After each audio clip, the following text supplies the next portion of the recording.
Ba-da-da-da-da-da. Hey, ba-da-bum-bum. Ladies and gentlemen, boys and girls of all ages, welcome to Wrestle AM. It's half morning show, half wrestling show, all BS. I am the huge one, kid idiot Dave Koco from KocoSports Everything. He's a raccoon from your local trash can at SidsLight on everything. And it feels good to be back on Wrestle AM. That is definitely a weekly podcast. We've never missed a week, a day in our lives. Tell him, Sid. It's true. It's true. And I'm only your local raccoon if you don't live in New Jersey. I have standards. Why you gotta pick on New Jersey? No, it's so funny. I've defended New Jersey my whole life. And there's Don't let people pump their own gas. There's something wrong with you. dude, why? First off, why would you want to pump your own gas? Second off, why? You know how many? Why would you want a You know how many? slave to pump your gas? You know how many crackheads have work because of that? All right, listen, we're saving I don't jobs. want to give a crackhead my debit card. All I remember is you don't understand two things. You don't understand pulling up to a fucking pump in a brand new sports car and seeing someone that you went to high school with pump your gas. Let me tell you, dude, that is a fucking nerd's fucking hard on. You just pull up, you're like pulling up in a Mustang or a Hummer, and be like, yeah, what the fuck? You're like, is that you, Jimmy? Oh, it's. Same guy can serve me fries. I guess you're right. But I don't really get out of my car, so I wouldn't know. But yeah. You can see him at the drive-thru. But I don't know. I bet you it would be a pretty cool gig. I never had to pump gas. Anyone have to pump gas? I guess only new people from New Jersey would have to pump gas. Yeah, only people enslaved in the gas pumping slavery system. I mean, I don't know. Would I pump your gas? Would you mind if I gathered the pump for you and installed it into your machine? Perhaps if you gave me your debit or credit do they still card, do I it? would charge you. Yeah. That's amazing. If I have to drive where I'm gonna travel through New Jersey, Yeah. I stop and fill up before I enter New Jersey because I don't want to deal with that shit. I hate it. Really? It's I've like done it's it like twice, and I hate it every time. it's like valet parking, except for It's your horrible. gas. I don't know. It's nothing like valet parking. All right, listen. First question of the day for anyone out there. Are you pro someone pumping your gas, or you're like, no, I got to pump my own gas. Let's make it happen. I don't know. My But- lord, but I here's the thing. prefer to have men standing outside waiting to pump my gas. Rain, snow, I like having a slave to pump my gas. Let me put it this way, though. You have no idea how often those dumbasses leave the fucking thing in, so you drive off and, like, wreck your car. You're not selling the point. You're not helping them. No, I'm not. You're I'm my not. point. Oh, because I just thought of the bad. Your other point was that they're all crackheads. Dude, you would. That doesn't help them either. I mean, some of them are functional alcoholics, but most of them are crackheads. None of these are people that I'm like, boy, let me hand you a Vital credit card or debit card. The best part is, dude, in New Jersey, sometimes people would drive away and not know, and then like they have the gas tube following them. Oh, you don't get that in any other state. You don't see people just driving down the street with a fucking gas not pump still true. in. People are still stupid in other places. It's not. Oh, It's their own fault in other states. got In it. New Got it. Jersey, it's the slavery pump system. Here's the thing. I love New Jersey with all my heart, but this is my kryptonite. I love to pump my gas, my lord. This I love- this is the one thing I don't like about it. I don't know, I'm dying laughing. Is that like there is a kryptonite? I'm like, yeah, dude, New Jersey's the best. I love New Jersey. I'm glad I grew up there. And they're like, go live there. Like, get the fuck out of here. Are you fucking insane? Go get a summer house there. Yeah, no, I'm good. It's like I lived in Honolulu, I lived in Tampa, Tokyo, Yokohama. I've seen the world. I ain't going back. I'm proud that I went through that shithole, but I'm not going back. No way. Oh, I went back once. It was like 30 years ago. I'm old. Maybe 25 years ago. This is our opening segment, by the way. Shitting on New Jersey, and I like it. I'm here for I it. forgot how cold it was. Like because for a long time in my life, I was going from Tampa to Honolulu back and forth. Wait, That is was my Japan life. not cold? It is, but I was a spoiled bitch that was living in Tampa and Hawaii. So like I'd live in Tampa for the summer and go to Hawaii for the winter. That was my life. I was a fucking, as the kids would say, a baller. And then one time I went to New Jersey on a winter and I was like, dude, fuck this. Fuck this. Now, in Tokyo and Yokohama, it's like New York, New Jersey weather. I mean, to be It's like, fair, that would have been any time you went to New Jersey. I think you would have felt that way. yeah, you're like, I'm good. I'm out. I'm out. You like meet someone from high school and they're like, do you remember? No, I don't. I don't. Seriously. You park your car in New Jersey, you get out, you're like, oh, is that a syringe? Well, I'm gonna get back in my car. I'll stop in the next state. I bought a very expensive Mustang. This is one of those embarrassing Oh boy, things. the classic military veteran story. Of course, 100%. I bought a Mustang. Oh, tell me more, veteran. And Tell me more, I Grunt. swear in this story I wasn't drunk, Stereotype. but my brother goes, "Hey, dude, is that what's her face?" And I wasn't paying attention. I am the worst driver ever, and I just hopped on the curb and drove on the curb, and I was like, "I don't think so," and left. And I just remember people being like, "Dude, that guy's probably a fucking psychopath." That's why they make us, they don't let us pump our own gas. I am the reason they don't pump their own gas. Yeah, I was just like, you know what? I'll just hop on the curb. It was a total by accident, but you know, like when you do something by accident, you gotta fucking sell it. I was like a teenager. You gotta sell it. You know what I mean? You're like, yeah, dude, hopped on a curb. This is where I'm fucking living now. You know? Yeah. Is that what you go with? I mean, at the time, yeah. Probably old me would be like, I'm old. I hate driving. Anyway, New Jersey. Thumbs up, thumbs down. I say thumbs up, down. but I'm never returning. Then it's not a thumbs up if you'd never go back. I leave the memories alone. Leave the memories alone. All right. Boys, the AM is done. The Jersey AM, the Jersey Shore podcast is done. I would know. My basketball team is from there. The New Jersey Nets? Hell yeah. No, the Atlantic City Trash Boys. Atlantic City Trash Boys. Yeah. Yeah. God bless Atlantic City. Oh, man. It's a shithole, but it was my shithole. Yeah. Anyone that lived in a shithole and you left and you have fond memories of that shithole, let me know. Let me know. Speaking of, oh my God, this is the best transition ever. You ready? Speaking of shitholes and returning, CM Punk returns to WWE. Honestly, that was not planned at all, but you got to give yourself a Barry Horowitz for that. CM Punk honeymoon.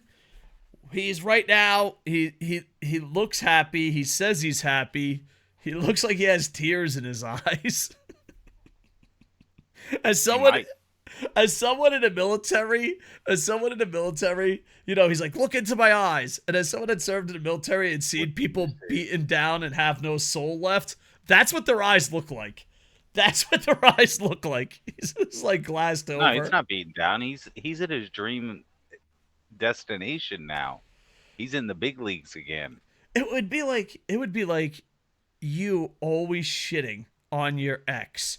And like, she's the worst, she's the worst, she's the worst, she's the worst. And then you're like, oh, she won the lottery. I'm back. Yay. Nah, I bet they promised him that he'll get the main event night 1 of Mania. And he's like, I'm in. That's all I ever wanted. And Triple H is like, bro, you've been shitting on us for 8 years. 9 years. You just wanted a main event at Mania?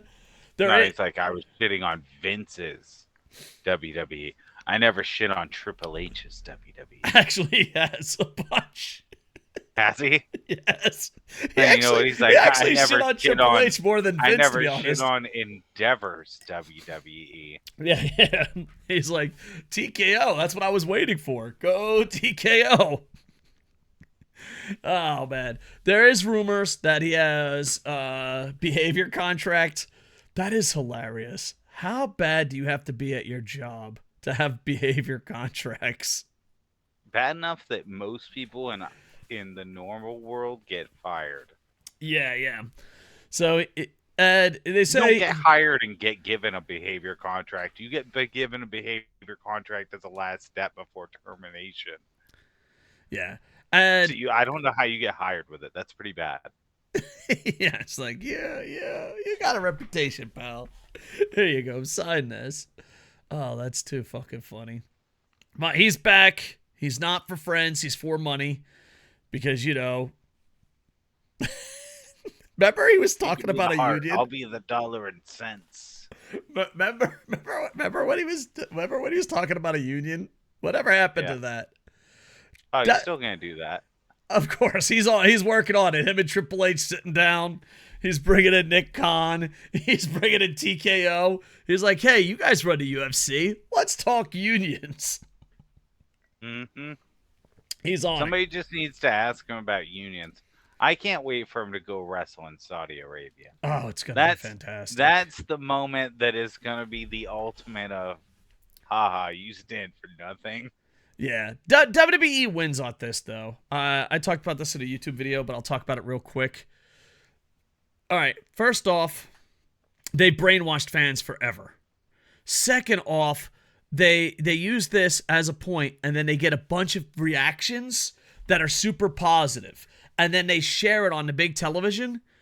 I think that's so fucking genius because this Monday they're going to overreact. This Saturday they're going to overreact. Every person's going to overreact for it, and it's very clever. It is such a genius move. It's Disney when early releases genius. What they're going to do is control the narrative even more. And I think that's a bigger win than picking up good old Phil. I think controlling the narrative even more is beyond amazing. So, congrats WWE. Evil wins again. That's not fair. Yeah. I mean, it is, but it's not 100% fair. I mean, I think the big question is how long will it last? See, this is going to be weird. I bust CM Punk's balls. I bust WWE's balls. I'm a ball buster, but I do care. There's a part of me that, like, goes, I was a big CM Punk fan, and I want him to be happy. You know? Like, I would love to see him, for once in his life, be happy. You know, that's the hippie side of me, the teacher side of me, the I don't want people to suffer side of me. You know what I mean? I want him to be happy. But my thing is, in his character arc, or him being as a man, him staying happy kind of means he lost and is defeated. Do you follow me on this? Like, I as a good human being, I want him to be happy. But as a former CM Punk fan, it's kind of like if he actually behaves, it's like everything he stood for is gone. So it's like you want him to be happy, but then if he is happy, he kind of loses all credibility. See, I'm on the other end where I think in this scenario, based off everything that's happened, he has had the perfect catalyst for growth, and he should be able to succeed in this scenario. He should have learned enough from getting fired from AEW, basically, / quitting, whatever he wants to call it. Yeah. From AEW. He should have learned from that enough to know he's not untouchable anywhere. If he wasn't untouchable there, then he's definitely not in WWE. And I think that should have humbled him enough to at least check his ego to where he should be able to thrive. However, history says Punk's not going to. I mean, it's got to be a wake-up call when one of your friends, allegedly, that you've been friends with forever and worked together forever, goes up and decides, yeah, you're not worth it. Because there's, reports that Daniel Bryan, the American Dragon, was like the guy representing the wrestlers. And he's like, yeah, dude, it's not worth it. Get rid of him. That's got to be weird. It's just got to be like a little bit humbling, a little bit weird. I do find it weird that like some people are like, Daniel Bryan's not that good of a wrestler. It's like, what? I don't know. Well, I find it where people have different standards depending on what the company is. Like people are like, I hate CM Punk. I love CM Punk. Love Cody. I hate Cody. Edge. It's just, I don't understand. I don't Well, I understand. won't lie. If you made me watch Cody since he's went back to WWE and Cody in AEW, I like Cody in WWE more. Maybe, but I also A lot think of the Codyverse was weird. well, the Codyverse was weird, but also I think Cody like put his own dick in a toaster at AEW. Like he was just like, I'm a heel, I'm a face, I'm never gonna go for the championship. Yeah. I don't know. Like I think he felt. I think the Elite has this problem. CM Punk definitely doesn't have this problem, but I think the Elite was like, well, if we're in charge of the company, have power, we can't be the top guys. Where it's like, yeah, but we only came to the company because of you. So it's kind of a weird situation. So, Yeah. but yeah, CM Punk, I wish you happiness. Over under. How long you think he lasts before he gets angry again? I don't know. I think Saudi Arabia. How far away is the next Saudi show? I have no idea. According to That's that. my over under. I'm gonna give it about a month after the next Saudi show. All right, so Saudi it up. Him showing up in Saudi Arabia is gonna fucking be fantastic. It's just It is. because the thing is, Do you think they hold a grudge? holy shit, yeah, they will. You think they'll remember what he said? Yeah. There's a phrase that you once made fun of, CM Punk, that you might have to learn how to say. Say it with me. I feared for my life. I hope you have a great fucking time. All right. Next. Whoop. CM Punk. There's rumors about him and Austin. Him and Austin at Mania. Possibility. According to the internet, Austin's pushing for it. According to the internet, CM Punk is pushing for it. And I think this is one of those dream matches. It's up there with Kurt Angle and Bret Hart. It is the perfect matchup character-wise. You can't get any people that are seen as cool, but see so differently. Stone Cold, CM Punk in a feud, I think is up there. I mean, I think it has potential to be one of the most mainstream catching matches you could possibly put out right now. yeah. And the good thing about Stone Cold Steve Austin is if you can work a brawling style and put him over, you can kind of carry him. And I think Punk would rather do that on a big stage than actually expose that he's not the man he used to be. I agree, and they both also are fans of doing the Bret Hart style working an injury style of match, where it's a longer, more story told kind of match. And So I think that they would be able to, as much as I doubt their ability to really go, I think they can do the kind of match they would have to very easily. yeah, and the cool thing about this is, I think this has been a dream match just because of the promos. Like I think Yeah. when you think dream matches, you go Bret Hart, Kurt Angle in ring dream match. But I think when you think Stone Cold, CM Punk, I think that is a dream match in a lot of people's heads. I think you're thinking of the promos and the build up. And Yeah, I think especially if we think it's going to be like if we assume it's going to be for Mania, I'm going to Google. When is the next Saudi show in so according WWE? according to SidsLight, CM Punk is gonna lose his mind at the Saudi show. Or he Okay, could fear so for his life. it's planned for. No, that can't be right. That's Saturday, November 4th. That can't be right. Oh no. That's all right. So there's not another one currently Maybe planned yet. TKO isn't gonna take that Saudi money. I'm just kidding. But I'm just that'd kidding. be crazy, but I doubt it. I don't know when the next one will be, but I was gonna say I could see it ending up with the angle of Punk ending up a corporate guy in storyline, like heel being a sellout. I mean, it's a possibility. It would be kind of sad and easy.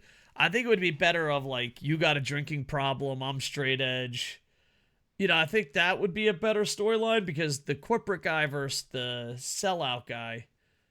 I know that, but they could also bust balls about both of them taking a ball and going home. I don't know. Oh yeah. I think the corporate thing is easy, and I think they'll do it.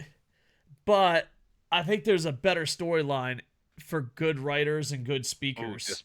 does Punk want to bring up that they both took their balls home? Because I feel like Stone Cold just immediately goes, "Yeah, but I came back with it on my terms."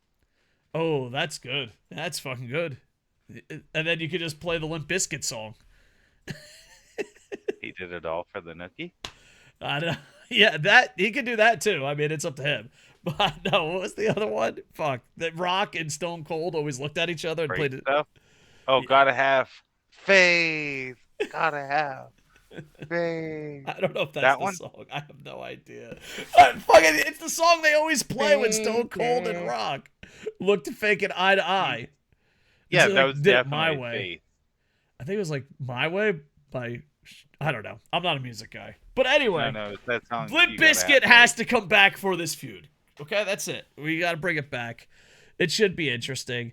Kevin Owens carried Stone Cold to a great match. Stone Cold can still wrestle that style. And then it could be interesting. I don't think it It would is be a a dream banger matchup. match, but I think the promos would be amazing, and I think it would end up being at worst like a good match, like an enjoyable match. Yeah, I think it's going to be Star Power Brawler. Star Power Brawler. And bam. And it also, like I said, I think it has the most potential to draw in a lot of fans from outside the normal WWE audience, Yeah, and like the relapse fans, etc. yeah, 100%. I was just going to say that because a lot of fans just got up and left. And I know Yeah. people are like, "Oh my God, WWE is doing so great," but in reality, they used to be Two a of the lot better. biggest stars and two of their hottest other eras coming back during an era when they're arguably at their hottest, one of their best products, you could argue right now, where if they got the eyes on it, it could be great for them. Yeah, and that's the thing. Like, I think you list dream matches from WWE or World, just wrestling in general. Stone Cold's CM Punk for the promos alone is on that list. It's a dream match. So Do you know what? You know what sucks though? I think so. As much as I'm positive they would want to do it as a night one of Mania main event, Punk versus Austin. I feel like with the pacing Punk versus Austin would go at, you would be much better off if you're thinking about it in terms of getting eyes onto your wrestlers.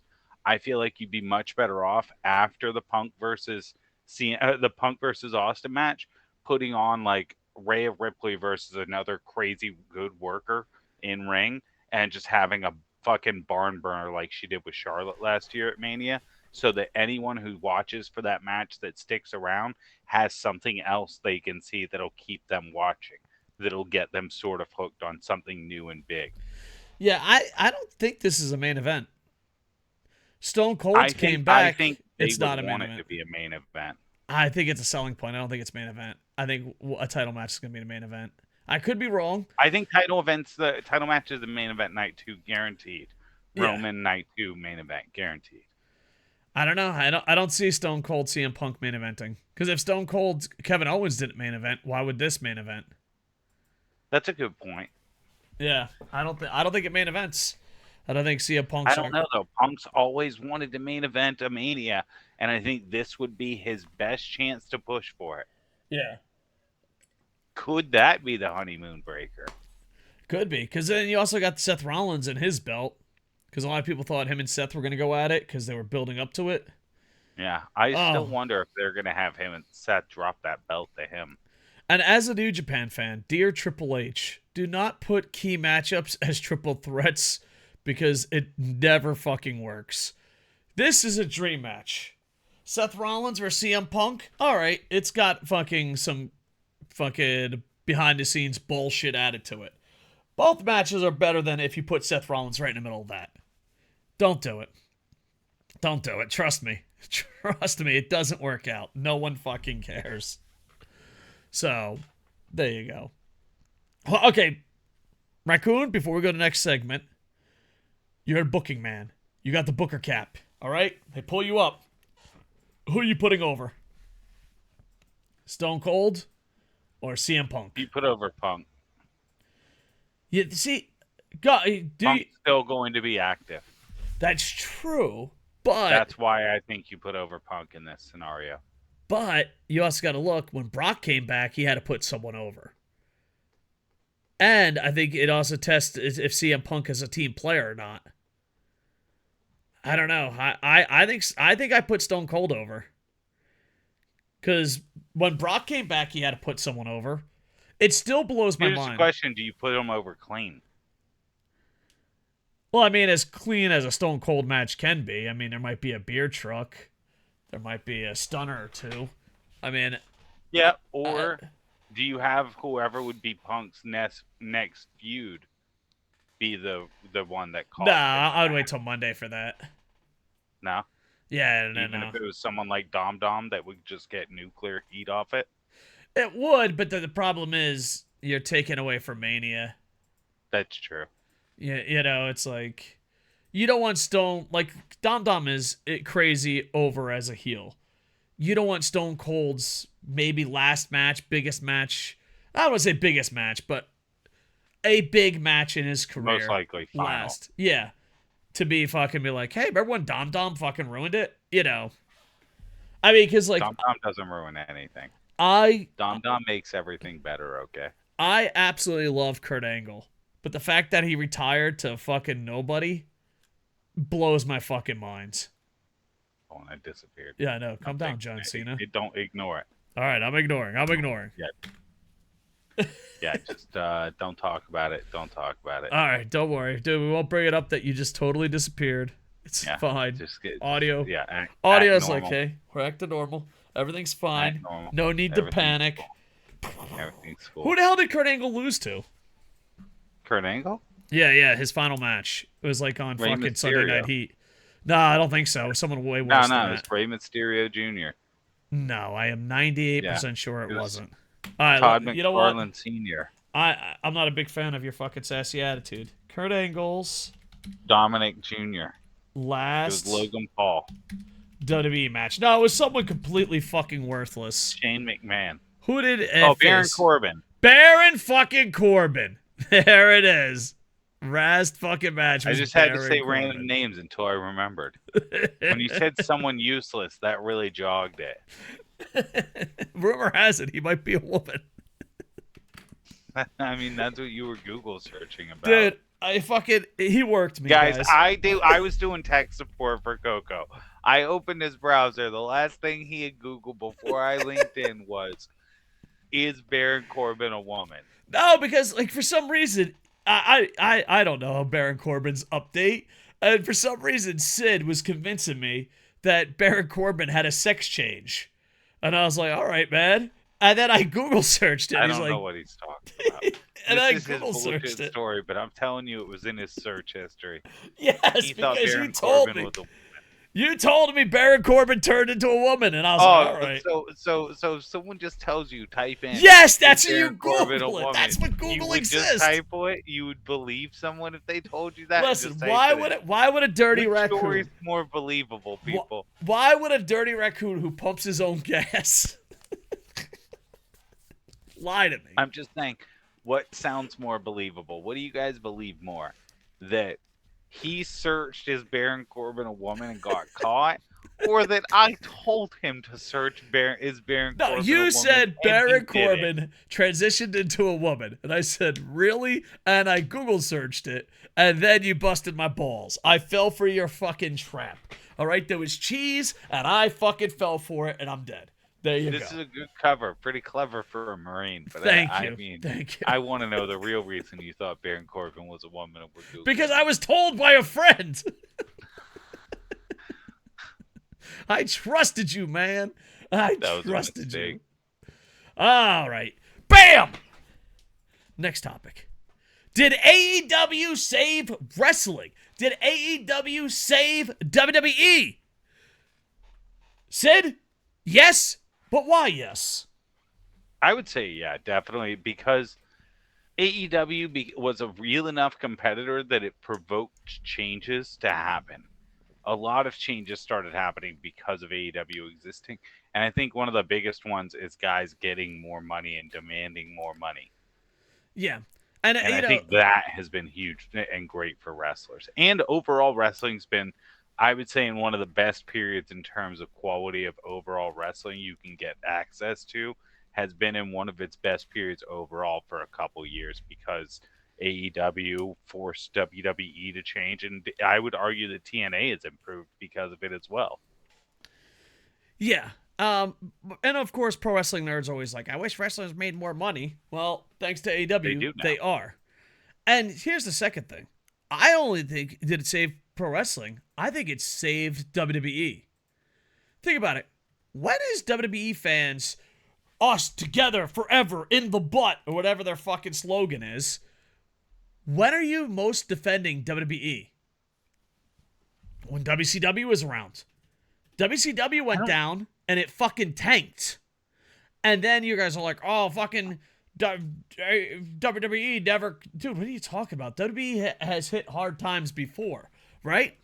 So they tanked. It's true, but I don't think WWE would ever die. I think it would just become really stagnant as a product, but it would sort of just, it would live on in the sense of like soap opera at that point. Maybe. I don't think it would ever truly die. But my point is, well, it really just depends on what TKO does now. Giant corporations have fucked little companies before, especially with mergers. AOL, Time Warner, anyone? Oh, yeah. And I don't mean to call WWE a little company, but if a company buys you, you're smaller than that company. Yeah. I know that sounds... but here's the thing.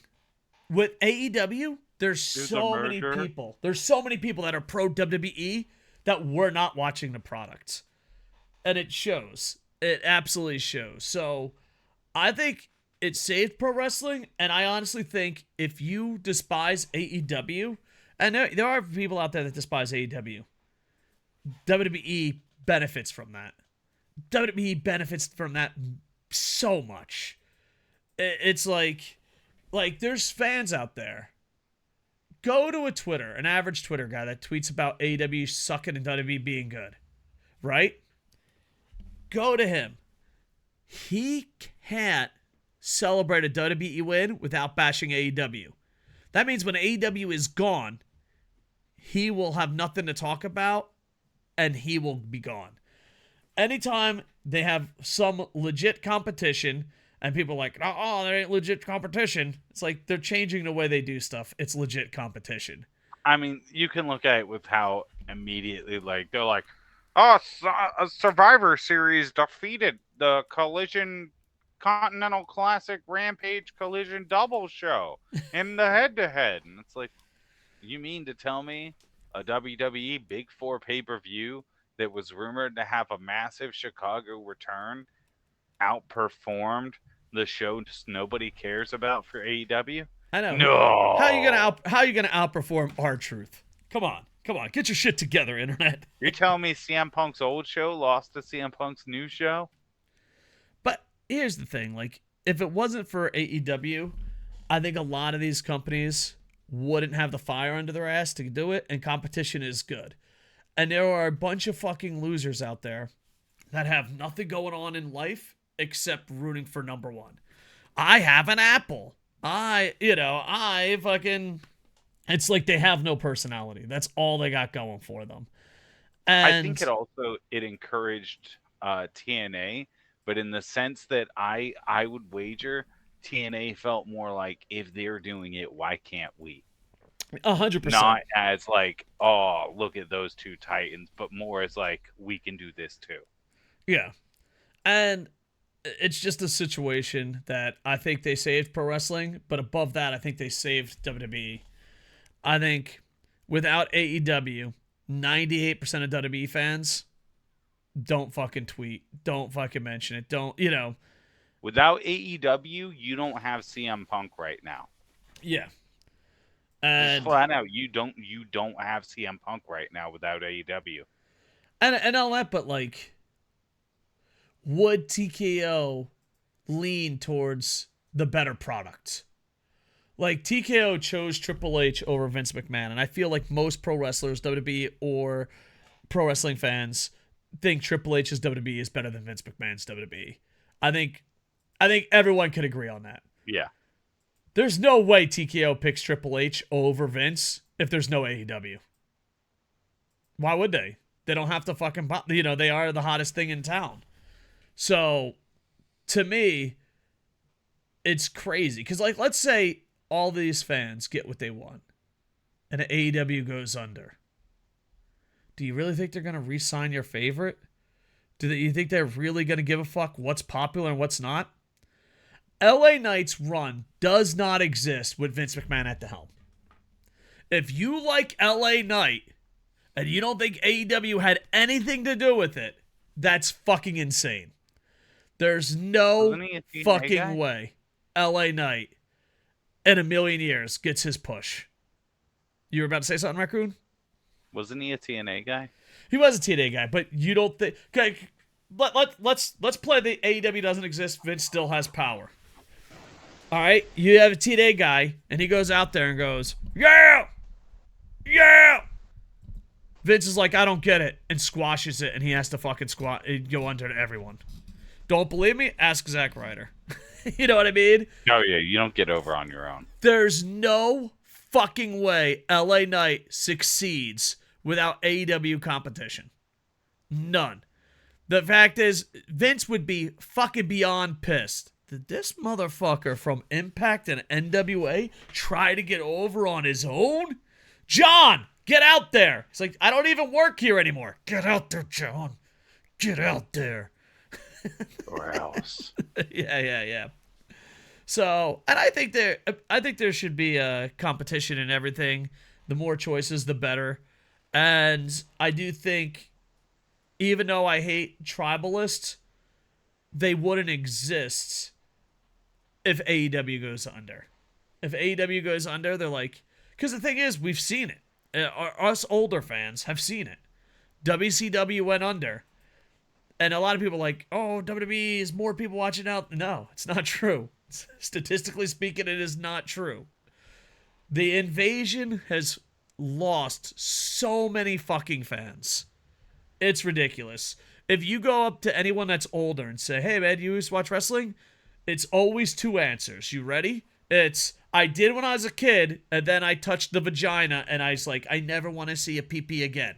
Weird, but it happens. Second is, yeah, I loved it until the Invasion. That's how most people left. Most people left because they're like, I have to love a woman, and if I do anything that the woman doesn't want me to do, I can't get laid. Fucking weird. It's absolutely fucking weird, guys. But hey, you do you. You do you. So, I think if AEW does go under, let's say it does, I think a lot of fans, even the most pro-WWE fans, are going to stop watching WWE. I mean, there's people that all the material is, look, number one, beat it. Also, let me throw it out this way. You're going against a corporation, a giant corporation that has been out there since, what, the 50s, the 60s? Imagine in any business where you're going against a company that had basically close to a monopoly, if not had it one competitor at a time. For over 50 plus years, who started off in the biggest town during the territory days and it was handed to his son. That's what you're competing against. And like in 4 or 5 years, you're knocking on their door, you're 1/4 of the audience. Anyone is buying into that. Anyone is buying into that. Alright, the only person who's not buying into it is Tony fucking Khan! Tony Khan. Shit. This is a cut, so I guess I said fuck, and now YouTube's gonna be like, you said fuck within the first 2 seconds, so let's start over. Boo-doo-doo-doo. Tony Khan hates AEW. I said it, and I'm not taking it back. Sid, give me a moment to cook here, okay? I'm cooking, as the kids would say. I've said this from day one. I said it from day one, and I'm going to repeat it. Previously on KocoSports, someone makes an alternative. Bam! The alternative, right up top here, is WWE, okay? And they get close to WWE. And then someone like Eric Bischoff, Vince Russo, Hulk Hogan, Ghetto, Taz, Jim Ross, some fucking loser goes, hey, person with money that did something original and got close, to get over the edge, you have to be just like WWE. and then they fucking tank, and then they sit there, and then they're like, oh no, how do we get the original fans back? And then that part's hard because there's people that want an alternative. And what Tony has to do is AEW has gone down. Oh, hold on. Bring. AEW fan, let me answer this. I never noticed because you suck dick to corporations. That's why. Thank you. I got to answer this phone call sometimes, Sid. But right now, it's stuck and it's not growing. And what they are is like, oh, we're going to do the Continental Classic. We're going to go back to wrestling. But you've already lost those fans. The fans that point and laugh at you are not going to convince you. There is no way, there is no one you can sign from WWE that will take away the nipple rubbers that love corporations. But there's so many people that want an alternative, and you could fucking deliver that. And now, we're all over the place, because I think Tony Khan actually hates what AEW is, because he keeps doing sports entertainment shit.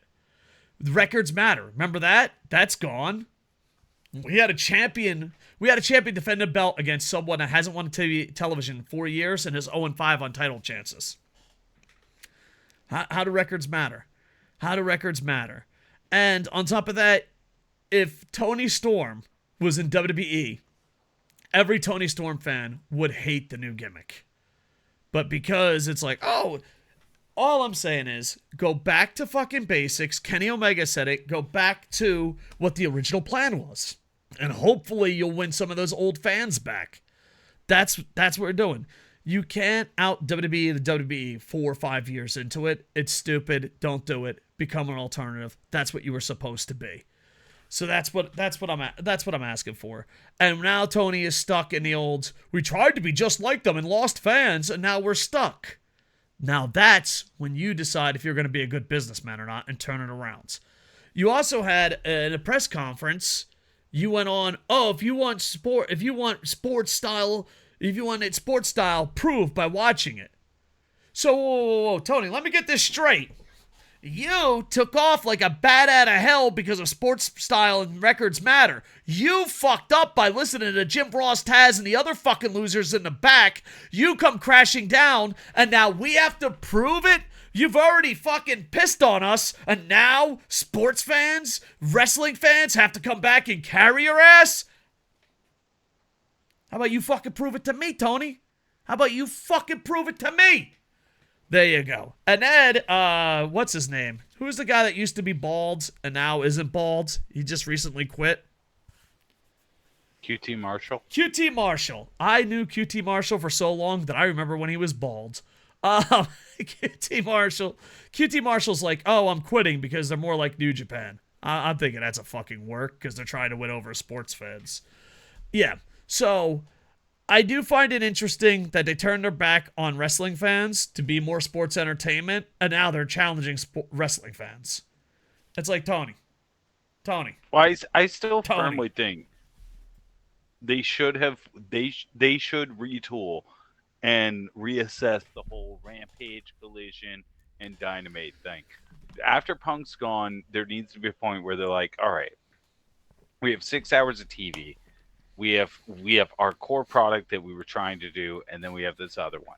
And you should make it so that Dynamite is the core AEW style you went for, the work rate style that everyone loved AEW for, that is what AEW got known for. That's what make 8 weeks AEW's pay-per-views so good.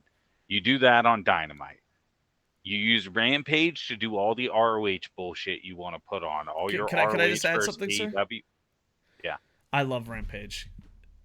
I want to see titles from around the world.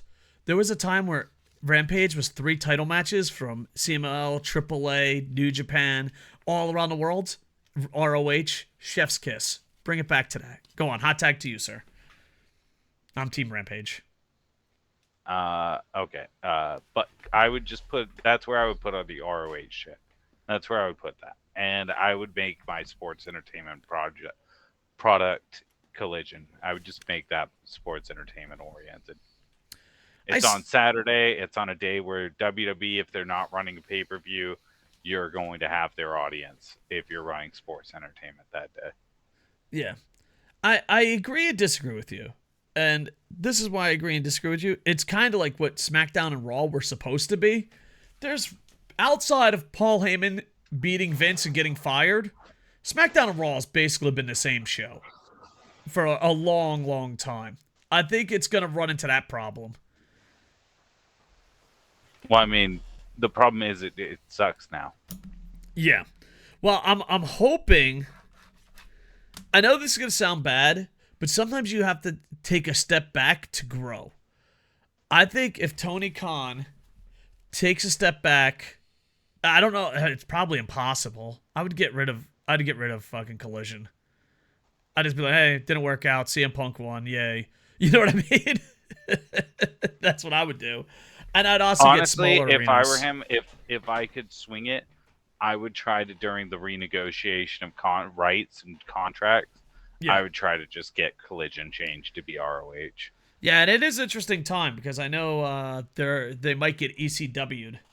A lot of channel companies will put a smaller company on to try to get the bigger company, and Tony might be facing that situation. Either that or TBS and TNT will be 24 hours of wrestling, which, in all honesty, when it comes to television, pro wrestling for its ratings is the cheapest fucking shit in the world for them. You know, it's kind of like reality TV. The reason why reality TV gets greenlit a lot more than, you know, say sci-fi shows, it has to do with the budget. You know, it's easier to make AEW and WWE than The Last of Us and The Boys. It's just easier for them. And so that's why they have a big advantage. And if is the actor strike still going on? I know the writing strike is over, but what about the actor strike? I don't know. Well, I'm just saying, like, that could benefit them getting television deals. But it seems like the TV things, the TV people are just waiting it out. I thought for sure all the big, I thought like the top 5 wrestling companies in America would have TV deals by now. And the fact that WWE is still fucking hunting, AEW is still hunting. I mean, NWA kind of blew it up their nose. And MLW, I haven't heard anything. Impact, I haven't heard anything. But well, if there's I think AEW has the uphill battle of the company that hired them is not the company they're trying to get to keep them. Yeah. That is 100% true too. Yeah, it's weird because like if you said, "Hey man, there's going to be a writer strike and an actor strike in the same year," and you talk about how cheap wrestling is compared to, let's say, sports or entertainment, you think they would land a TV deal fast. But it seems like the TV stations are like, let's just wait this out. Let's just wait this out. So, who knows? Maybe it's not a good time to be a wrestling company. But, yeah. It's going to be interesting where they go and all that. All I'm saying is, Tony, no one has ever gone sports entertainment, try to go back to wrestling, and recovered. And I think that's what's on his plate. Do you think Tony can do it? Do you think like he can regroup and... Because I think is for him to regroup and make his company better, he's going to have to take one on the chin. He's going to have... You know what I mean? He just has to book his shows more like his pay-per-views. Yeah. And he has to be okay with being an alternative. And he has to stop hiring WWE guys. Jericho. Yeah. If they're from WWE, this is great. Just next. I don't know. I get so angry. No, I don't know. That's not true across the board. No. But don't try to get a WWE guy to make them your major, big, huge signing deal. However, if you can get a WWE guy who is also going to fit in with the product that you originally were going for, why not? For instance, if Sheamus ends up out of WWE, Sheamus instantly can blend into Blackpool Combat Club seamlessly 100%. Without any issue and just makes them look better. And he looks good in it and he doesn't steal from it. It doesn't go off as WWE guy coming in, taking over, anything like that. And there are a couple guys like that I think they could do that with. But there are a lot of guys that, yeah, if you're bringing them over trying to make them the big deal, it just feels flat. Yeah. And I 100% agree with you. It depends if fit in. Like, I would never have hired Edge. I would never hire No, JR. I would I never wouldn't have hire hired Edge. Taz. The Hardys would have JR, never I made it. get. Taz, I also get. Yeah. Taz, I think, is actually good on commentary. He is, but, like, he's really improved. But do you remember early Taz? I do. Like, early Taz was this. I'm only here for my son. I wish I was with WWE. WWE is a better product, right, JR? JR's like, yeah, this fucking product sucks. Let's talk about WWE and make out. That was literally the commentary team when they first fucking matched. They were that fucking bad. They were fucking lipping in each other's nipples. They were like, oh yeah. In the Fed, I once got my asshole licked by Vince. They were fucking horrible. It was disgusting. But then again, I wouldn't have hired Mark Henry, and that would have been a huge mistake. Mark Henry is a fucking sweetheart. It would have been a huge mistake. Yeah. The rest, I don't get. All right, who would you? Let's be Tony Khan for a second. I'm just gonna give my list. I would never hire Edge. I would have never hired Jim Ross, Taz. I would never. I wouldn't have hired Edge right now. Actually, I wouldn't have hired Edge right now and introduced him in the way that he did. I would have waited until Edge was on. I would have basically waited until Christian had his comeuppance and Christian was on the rocks, and that would have been when I hired Edge. I would have had Edge come in then, or even had him hire him now and be like, but we're going to wait and debut it. People can know, we'll announce you're all elite, but you're not coming in for a while, whatever. But I wouldn't have brought him into the story until Christian was already on the down and outs and had him be as a pick-me-up, and then just had him have a great, like, wholesome, everybody cheering for him, best friends run. Yeah. Which I think they were thinking about doing, but Christian's like, I'm way too cool for this shit. Yeah, Christian's way too hot right now. He's having one of the arguably the best run of his career right now. WWE guys that went to AEW that you would never have hired. Go. Edge. That's it. It starts with Edge and ends with Edge. Unless it's like unless it's like I said, unless we had like a good scenario for him to come in on. What about Big Show? Ric Flair. Oh, Jesus. I think Big Show's a good hire for behind the scenes reasons. Yeah. Big Show is an invaluable asset if you get any genuine big men, like genuine giants, genuine huge guys, even guys like Big Cass. They can learn a lot from him because he's like, I get it. Big Show was booked atrociously for a long time. It was back and forth show. He was flip-flop show. But the Giant was one of the most legendary big men of all time in wrestling. And the kids don't know. The kids don't know. Legend of a big man. Yeah. And he really is great. And if he can teach that stuff, if he can share a fraction of his great knowledge that he has from that long career as one of the most long tenured big men of all time with other big men that AEW gets, that alone is worth it. I wouldn't have hired him. Maybe one appearance as Captain Insano. I wouldn't have hired him for any in-ring stuff. Like the Captain Insano like swimming thing, that's fucking fantastic. Stuff like that, great. That stuff, I think giving him a chance to do commentary on Dark, great. Stuff like that, where it's letting him try stuff where it's not going to hurt anything, stuff like that, or it's fun stuff, yeah. But behind the scenes, I think he's invaluable to have. Got it.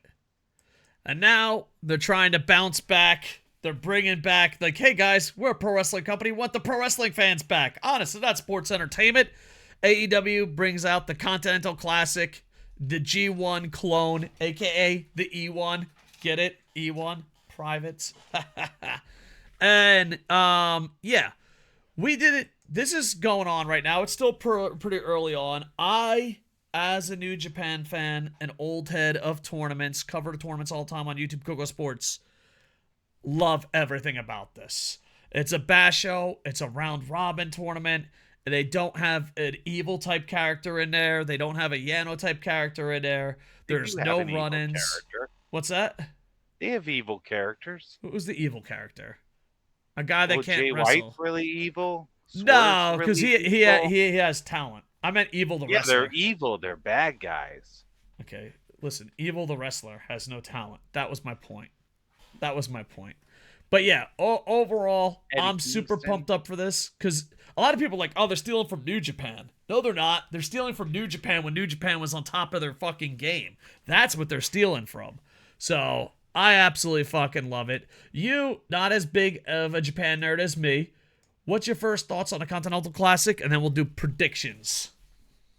I think it's cool, but I'm endlessly disappointed that Kenny Omega isn't in it. Oh, yeah. Kenny good point. Omega should have been in it, and him not being in it just makes me really sad.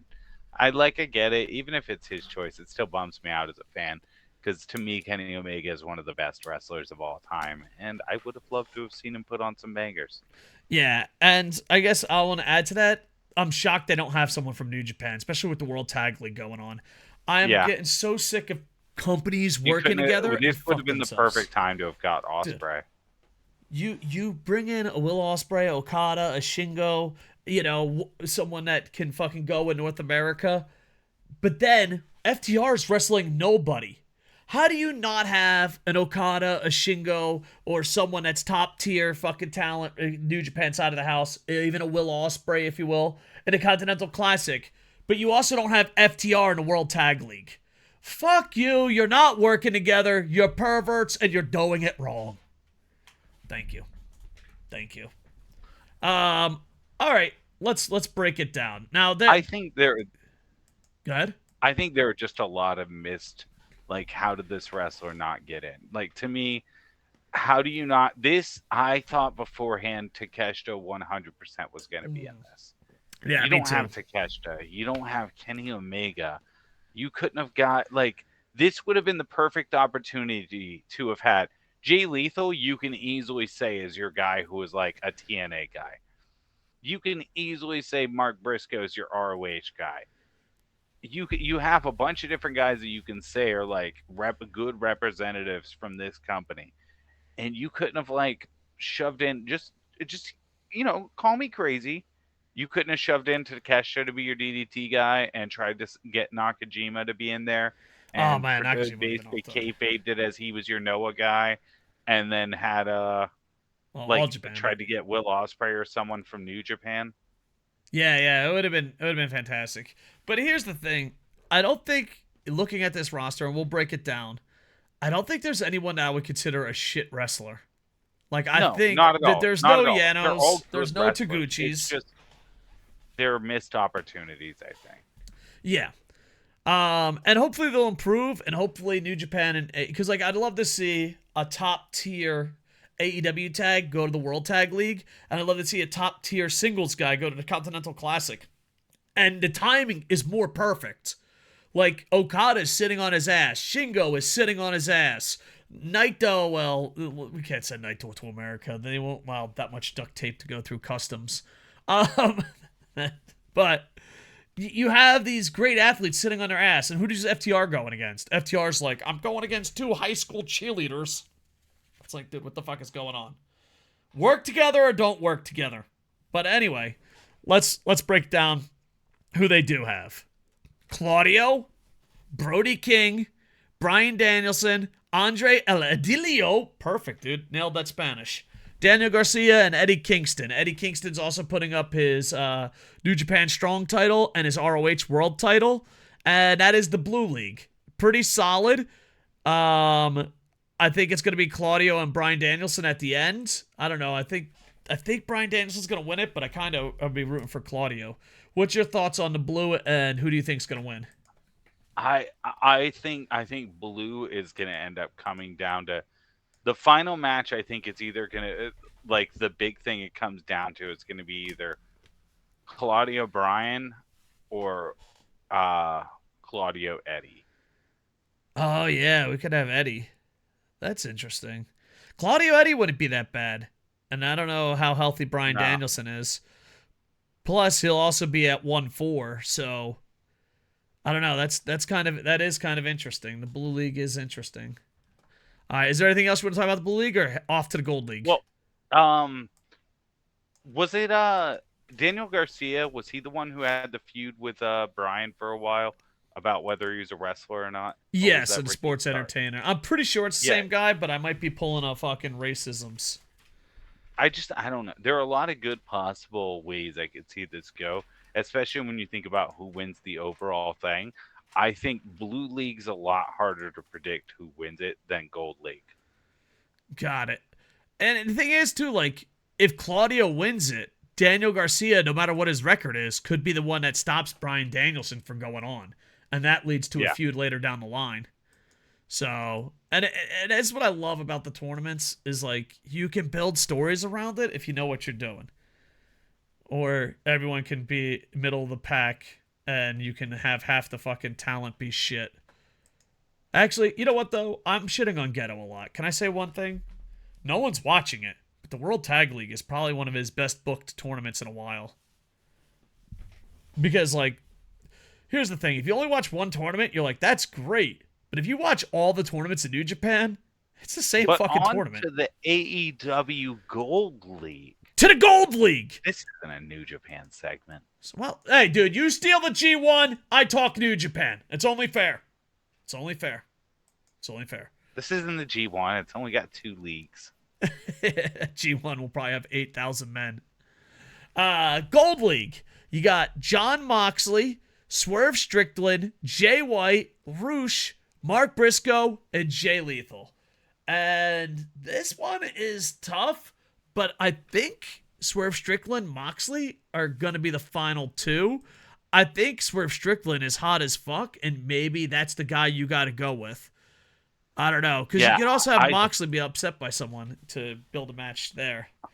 Go ahead. I think it's definitely got to be Swerve Strickland and John Moxley, unless you have Jay White make some sort of Cinderella run right now for the rest of it to come back, which I don't think they're going to do. But unless you do that, I think Swerve and Moxley ends up being the big decider for Gold League. And Jay White has obviously been in the most Basho style tournaments, aka round robins. He won a fucking briefcase once. Yeah, Jay White didn't win the match he got with the briefcase. Jay White, you know, losing in the beginning and coming back, they can kind of tell the story that he's experienced. Like, hey, most people wouldn't have fucking came back. So there is a story that, and I think on commentary they're hinting at it. I think they're hinting at that commentary. So I'm a big fan of the Continental Classic, and I hope they keep it. And I hope starting next year at World's End, we go back to Kenny's vision of AEW. And I think this, because I think Daniel Bryan, Kenny are kind of on the same path as far as what they see in pro wrestling. And that's the product that I want. Is there something you want to add, sir? My question, though. All right, with this being the first ever one, right? Mm-hmm. I feel like this is kind of going to be the Brian love child of AEW when he goes on. If he goes on to stay behind creatively at all, I feel like this is going to be the thing that is his love child. Yeah, like that's how I feel about it. Like the person that came with the Royal Rumble and stuff. Yeah, I feel like this is going to be the thing he wants to handle.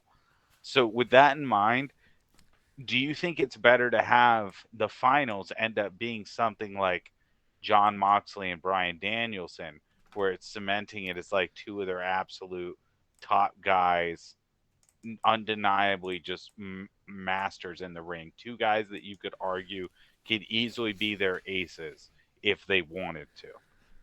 Do you have those guys be the final? Or do you use it to catapult, like, say, Swerve or Jay White?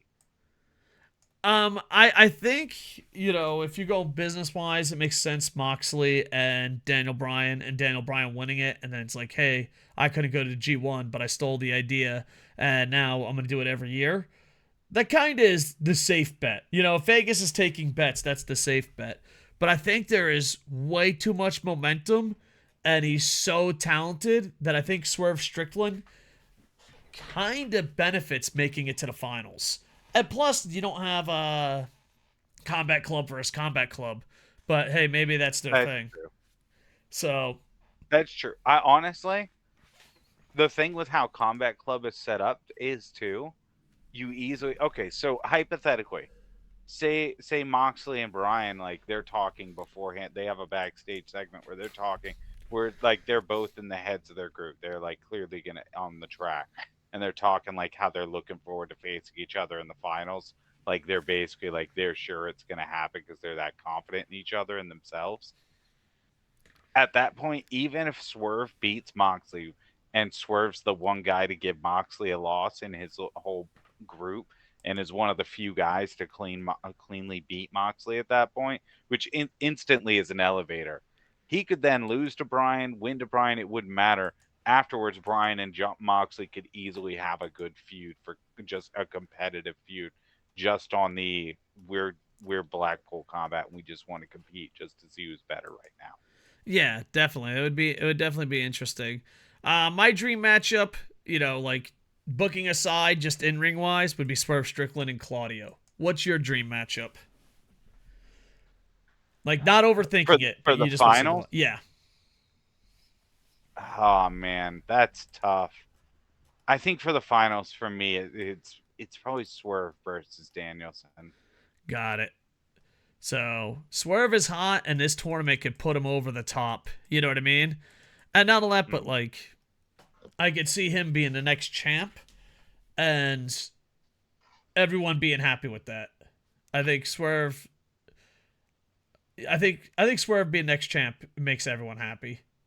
What I think is very interesting though is if you look at Blue League, I see really easily where there are three really easy feuds that come out of this just right on paper, right out of the gates.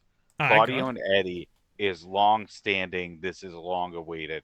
This is easily going to lead into a feud if they wanted to. And you know what I mean? Eddie could be the one that beats Claudio to lose the spot to Danielson. Oh, that's true. Yeah. I think Eddie versus Claudio, guaranteed they could turn it into a feud if they want to. I think Danielson versus Garcia continuing into a feud further now that Danielson is that they've moved more as their characters after this. I think that is guaranteed. You could make that into another short feud for Danielson in his retirement run. With how much he's already invested in Daniel Garcia, I think he likes him enough that he'd want to anyways.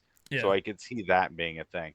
And I think Andrade Brody is an easy one just because of their factions alignments. I think that's an easy setup to continue another feud again with House of Black and Andrade. Yeah. So a lot of great stuff coming out of Continental Classic. I think it's been a big win. And I feel like a lot of people, if you like pro wrestling, you love it. If you like sports entertainment, you're like, what? But I thought the last Dynamite they put in sports entertainment sprinkled in kind of perfectly. I thought last Dynamite was pretty good. It was like, all right, here's some fucking entertainment for you jerks. Back to the sports. All right, speaking of jerks, our man, Nature Boy Ric Flair. Woo! Woo! Woo! I love Ric Flair. Has he always been a good person? I will not vouch for his character, sir. But Ric Flair, growing up, was one of my favorite wrestlers ever. Probably my favorite. What that said, I don't think he helps AEW. And I'm a huge Ric Flair guy. And I'm that. So Ric Flair goes on the Twitter machine, the X machine, and says, I'm so tired of hearing all the negativity. Come on, Nature Boy. Keep your chin up. I don't need to work. Man, fuck it. I've been retired for a while, dude. It gets pretty boring. And I don't need the money. All right. Can I simply enjoy being my dear friend Sting's side for the next few months without so much hatred? You guys fucking bugging, Nature Boy. I know I'm old, but that doesn't mean I can't enjoy life. I've earned the right to do whatever I want, and I'm exactly where I want to be. Appreciate everything, Tony Khan, but I'm more than willing to walk away if I'm embarrassing you and your company.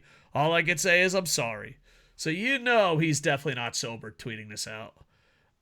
Big racist perverts, probably not. Here's my thing. I don't know. I think there's so many people that don't give legit constructive criticism in a lot of these people's lives, or just in general in life, that if you see nothing but negative, you're like, oh, that must be the truth. You see nothing but positive, it must be the truth. That's why I just wish more people were genuine. More people are genuine. Like, here's the thing. I love Ric Flair. He was one of my fucking role models growing up. He did some horrible things. You just have to live in a real world. But I just don't think he adds anything to the show. But if he wants to be there, nothing. But if he wants to be there with Sting, I'm not going to stop it. But if people are like, this makes no fucking sense, or hey, I don't fucking enjoy it, I'm not going to be the one that jumps on that grenade. You know what I mean? So I do find the situation interesting, and it's also through that theory. Sid has served in Army infantry. I've served in Marine Corps infantry. We've had all different jobs. I could tell you without a doubt, the most mentally weak people on planet Earth are pro wrestlers. They are fucking mentally weak. And it just seems like a weird thing. You know, it's just like, hey, do whatever the fuck you want, you know? I don't know. That's just me. But, of course, his old friends come by because, like, you know, they don't want to be next. You know, they're like, wait a second. If you're mad at Flair, Chris Jericho's like, don't listen to online assholes, champ. You're fucking Ric Flair. Do what you want. Fuck him. And, you know, part of me kind of agrees with Jericho, but also part of me is like, I don't know. That I think the problem is there's not enough genuine voices, and there's a lot of people repeating the same stuff, and there's a lot of people lashing out. So it's like toxic positivity first. I want to be negative for attention. So I would just tell Flair, shut the fuck up and do what you want, but at the same time, I'd be like, Flair, you're kind of wasting everyone's time here, brother. And of course, Stone Cold Steve Austin also says, Rick, I enjoy watching you do all the things you do, and you're always having fun. Keep doing you, and that's the bottom line. And oh, good. The guy who beat his wife. Guy who beat his wife stands up for guy who is the sex pest and racist. Yeah.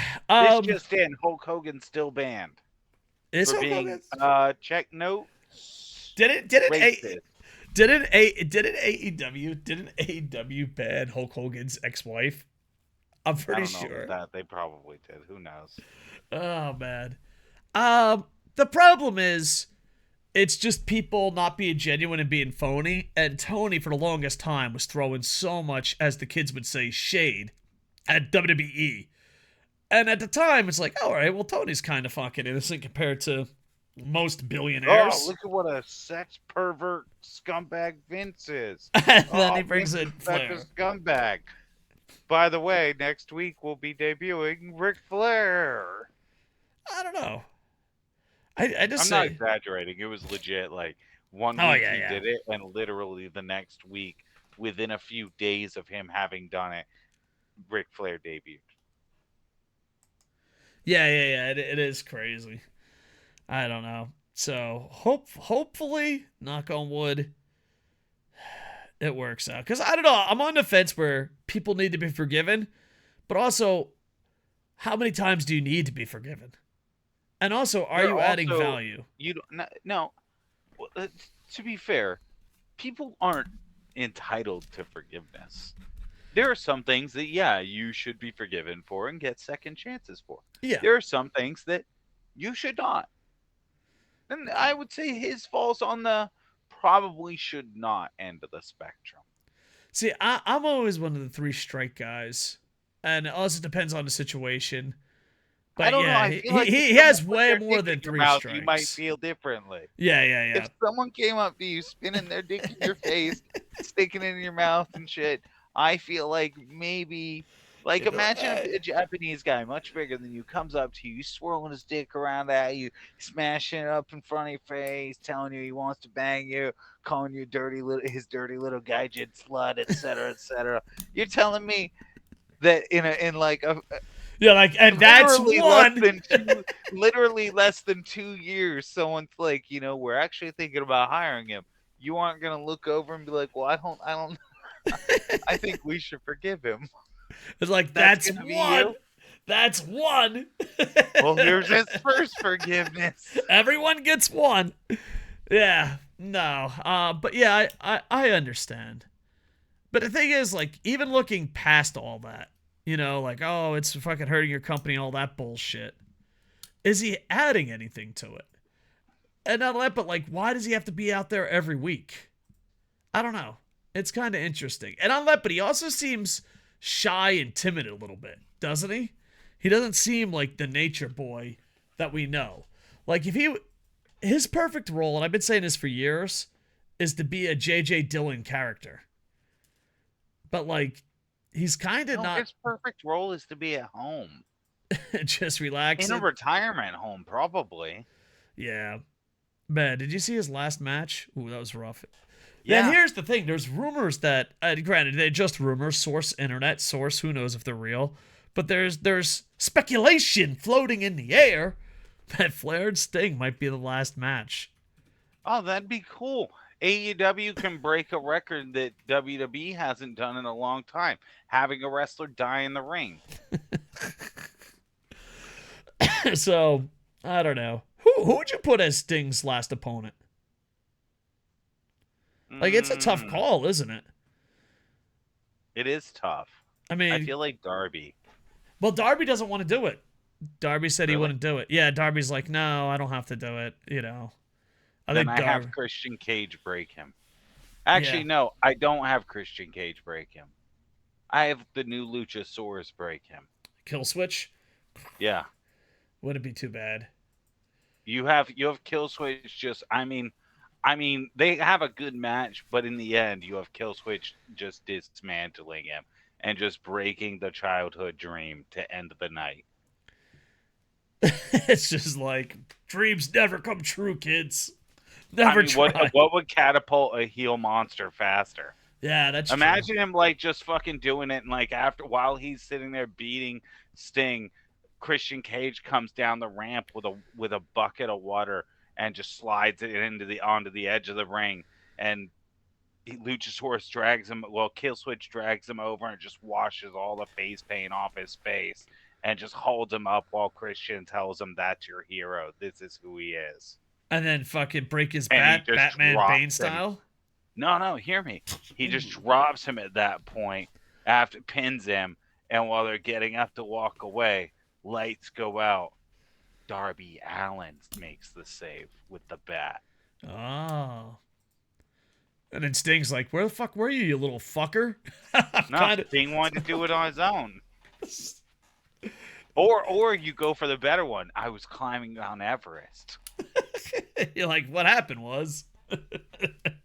Well, then again, Sting is a face. He's training to climb Mount Everest. And if pro wrestling has taught me anything, faces are the worst friends ever. Also, Sting, of all people, Sting's not going to bring up when a friend finally showed up. He's not going to be sad that they, like, why so long? No, Sting's going to be like, holy shit, you came. This has never happened. I thought for sure this was just the last footnote. This is the end. This is the end. Because then he goes out on his back the proper friend. way. He's catapulting a young talent and heel who's climbing. See, I think WWE star or someone close to the main event puts him over. I don't think he should be put over. I mean, I don't think so, but he will be. And he shouldn't be. I love you, Sting, but you should lose. Yeah. Well, I think Tony Schiavone said something, and I don't know how true it is, and I might be I think he's undefeated at AEW. I'm going to go see That's what funny. records matter. All right, AEW Sting record. Here we go. Oh, God damn it, I'm on Bing. Is there anything more disappointing than Google searching and it's Bing?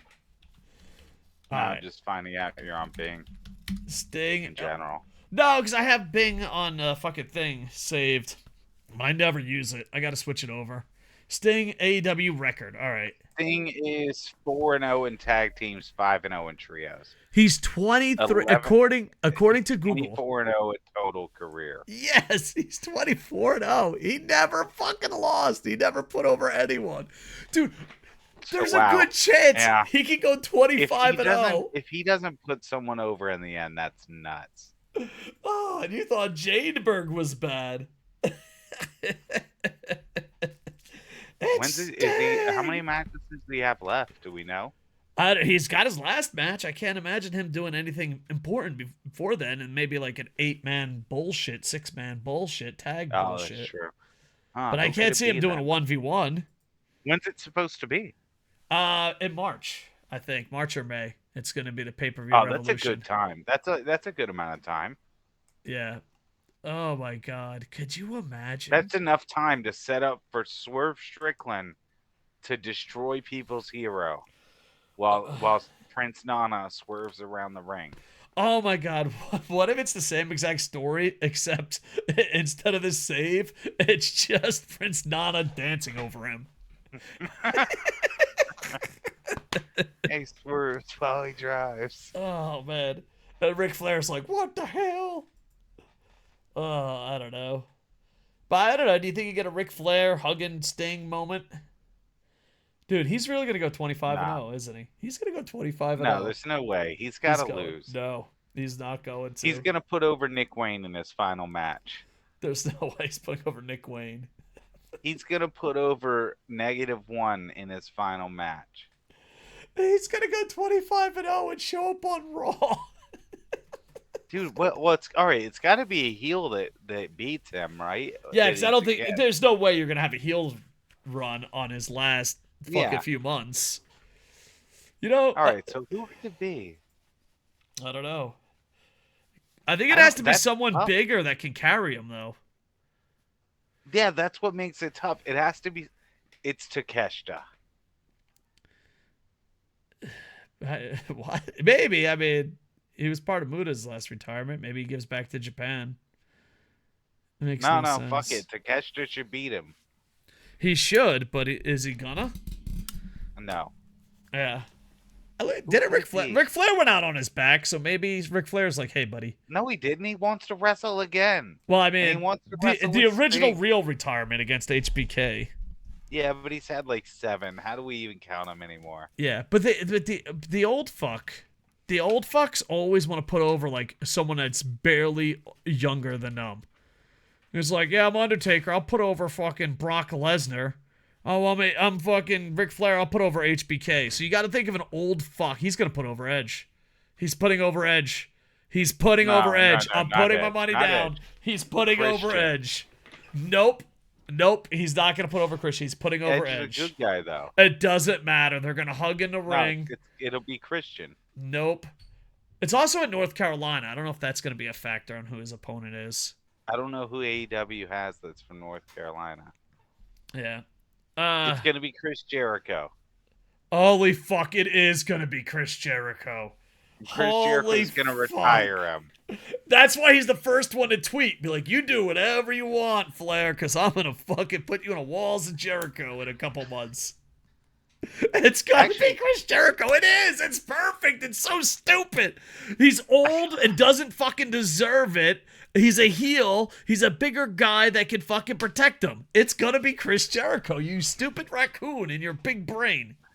I hope it is, because it'd be funny. Oh, it's gonna be the worst. It's gonna be the worst. Oh my God. I don't It's know, gonna though. be Maybe they Jericho. swerve us and they have someone great do it. I mean, you said it's not until March, right? There's plenty of time. Yeah. It's gonna be Chris Jericho. Think about it. No, Old fuckers like to barely put over anyone, and it'll be another old fucker. And what did Jericho said? Let's go back. Recap. no, Chris no. Jericho Fozzy. Don't listen to online assholes, champ. You're fucking Ric Flair. Do what you want. Fuck him. Because I'm going to beat Sting in his last fucking match.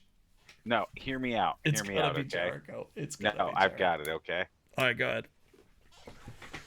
Sting's set up. He's getting his buddies are all getting beat up by Takeshita and the rest of the Don Callis family. Don Callis says he's gonna be the one to personally retire him. Don Callis wants him to sign the contract and then leave the ring, and then he'll go in and go sign it. But he's not going in and signing it while Sting's in the ring. In fact, he wants Sting to go all the way back up the ramp and out entirely. And then after Sting signs it and goes back out, someone who looks just like Don Callis goes down there, bald, wearing sunglasses, dressed just like Don Callis, walks down there, keeps their face turned away from the camera the whole time, goes up with their back to the camera, signs it, and then turns around and holds it up. Christopher Daniels. Christopher Daniels pretends to be Don Callis for the whole match. Tony Khan doesn't even know Christopher Daniels exists. He's on his roster. That doesn't mean he knows he exists. 35 and 35. It does not mean he knows he exists. He's had 70 matches. All right, question for the live studio audience, aka people listening on the pod or on YouTube. Who do you think it's gonna be? Because the world is horrible. It's gonna be Jericho. The world is horrible. It's definitely gonna be Jericho. No, it'll be very nice. It'll be very evil. Oh man, very nice. What if it's Jeff Jarrett? Evil. Oh, that would be horrible and amazing. It could be Jeff Jarrett. Who else? Oh, Jeff Hardy. Doesn't he love Jeff Hardy? I don't know. Jeff Hardy came in super drunk and pissed off, and Sting just left. Yeah. I know. That's funny. Have Jeff Hardy be his retirement match, and Jeff Hardy goes over. Sting's like, fuck you guys, I'm going home. I don't know. I feel like he should put over someone, but I don't know who they would do. It's gonna be Jericho. Oh, man. But hey, you can see Jericho take on Sting, but you're not gonna see him in WWE 2K23. Pro wrestling video games, combat sports video games in general, losing their fucking minds. I'm not a big fan of this.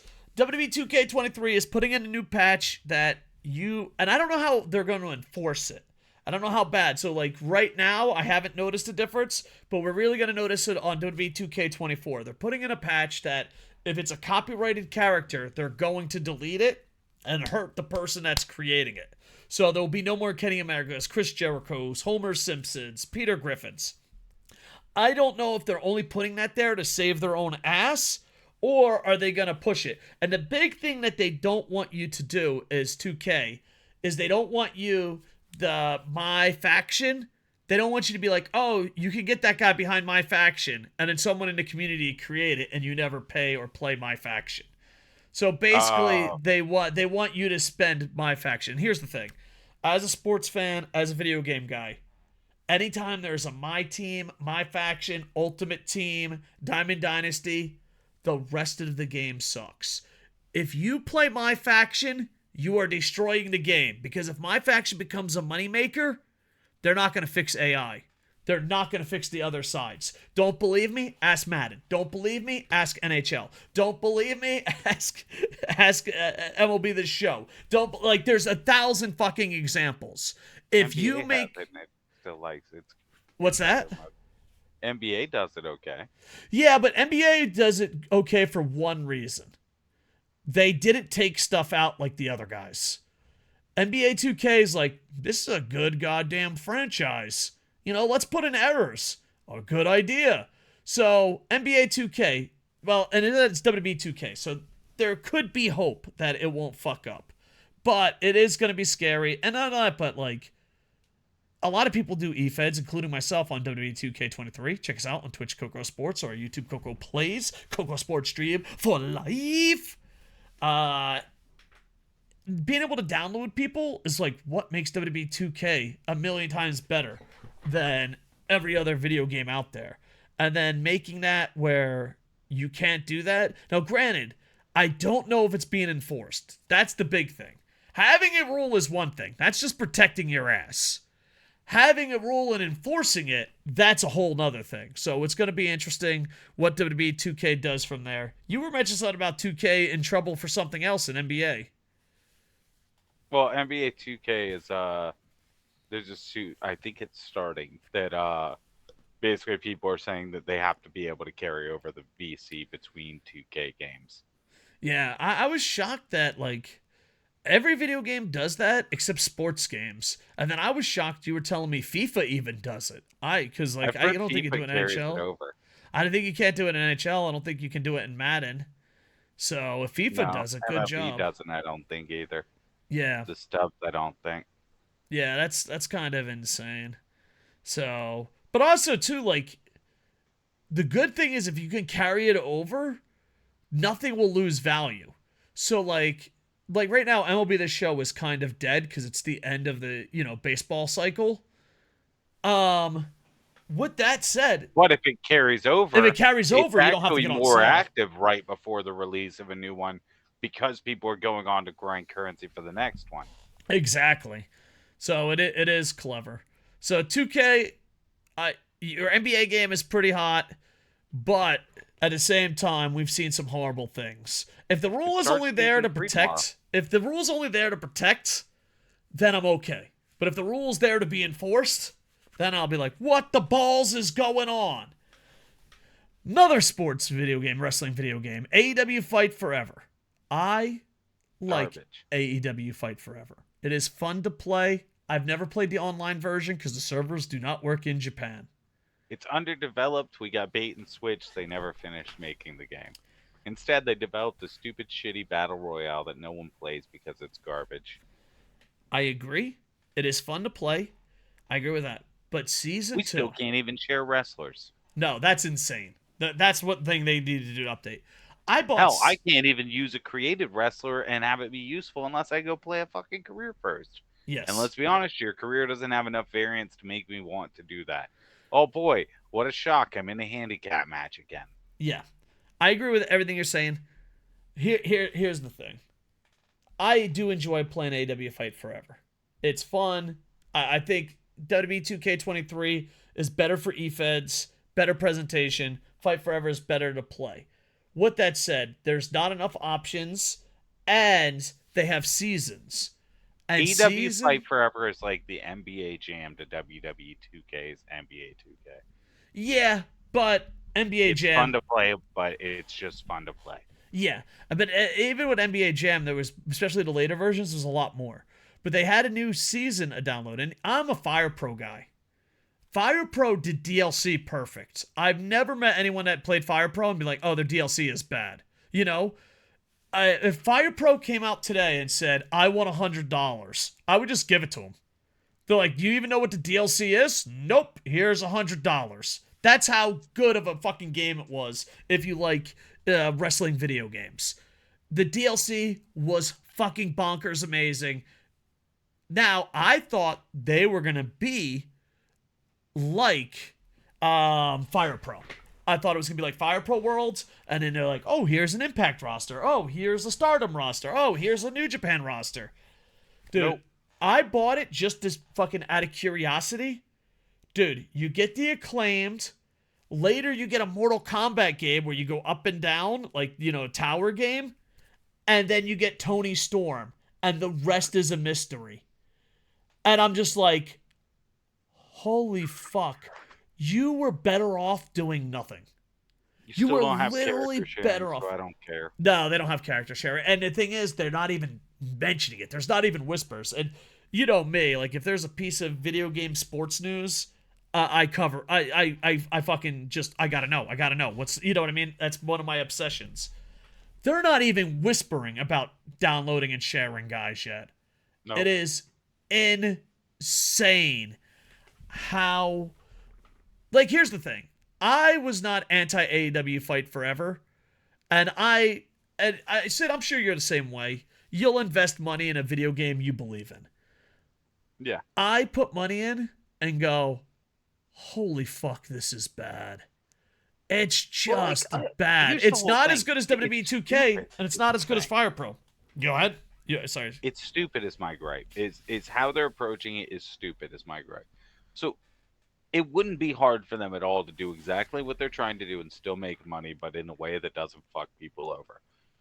If they want, all right, here's what you do. For one, you make it so that people can share their creative people. 100%. Now, the only thing is you monitor your thing and just any AEW, any roster people that get made on there, you just delete them. You just make it where they can't make AEW roster people on there.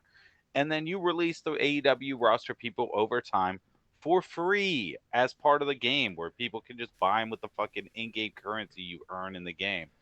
You make it where people can share their wrestlers. Now, the part where you make money is you sell things like, and this is going to sound totally crazy, cosmetics. Wrestlers change their looks all the time.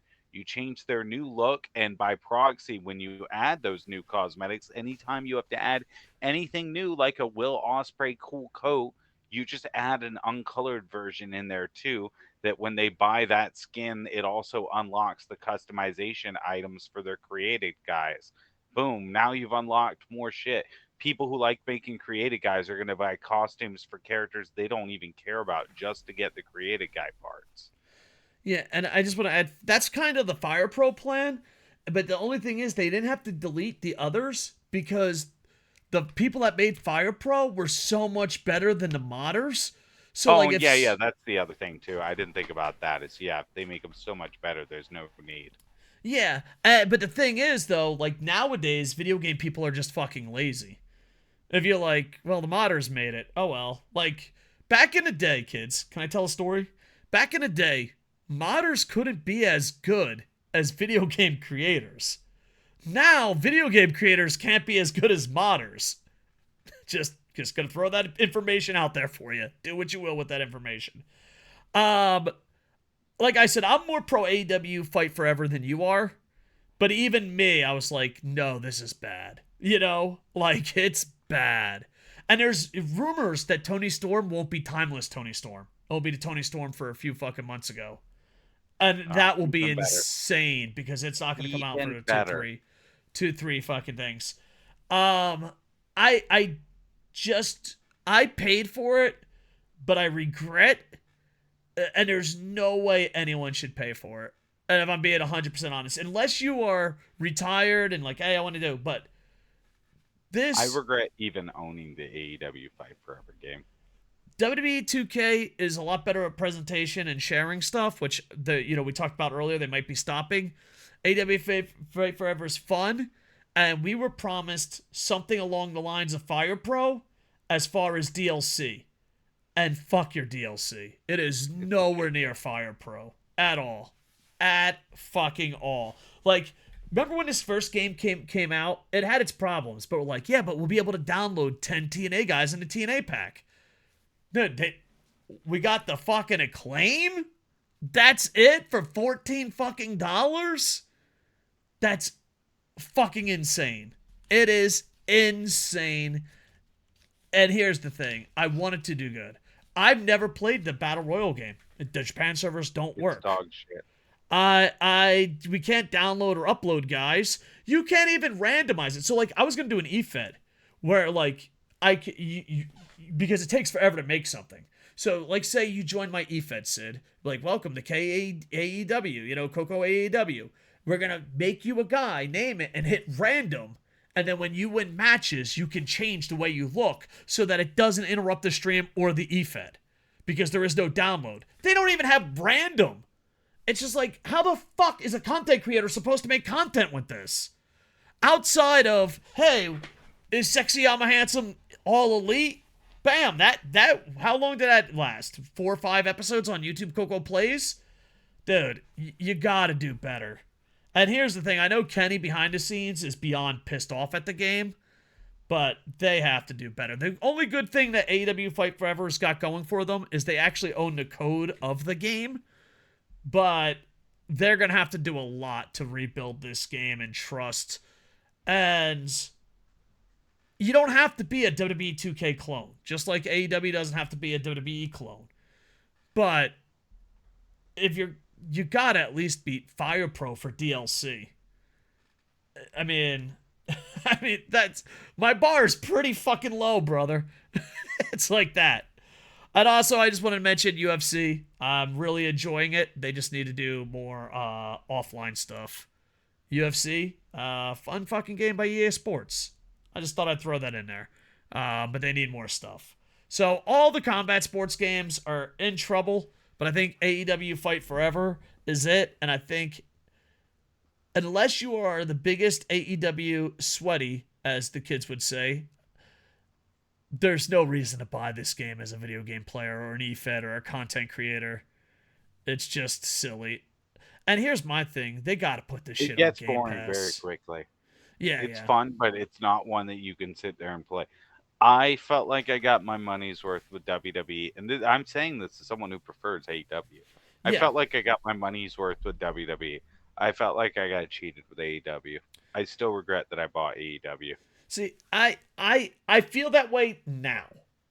I didn't feel that way until this new update. Like, I honestly think I would have pushed back the update.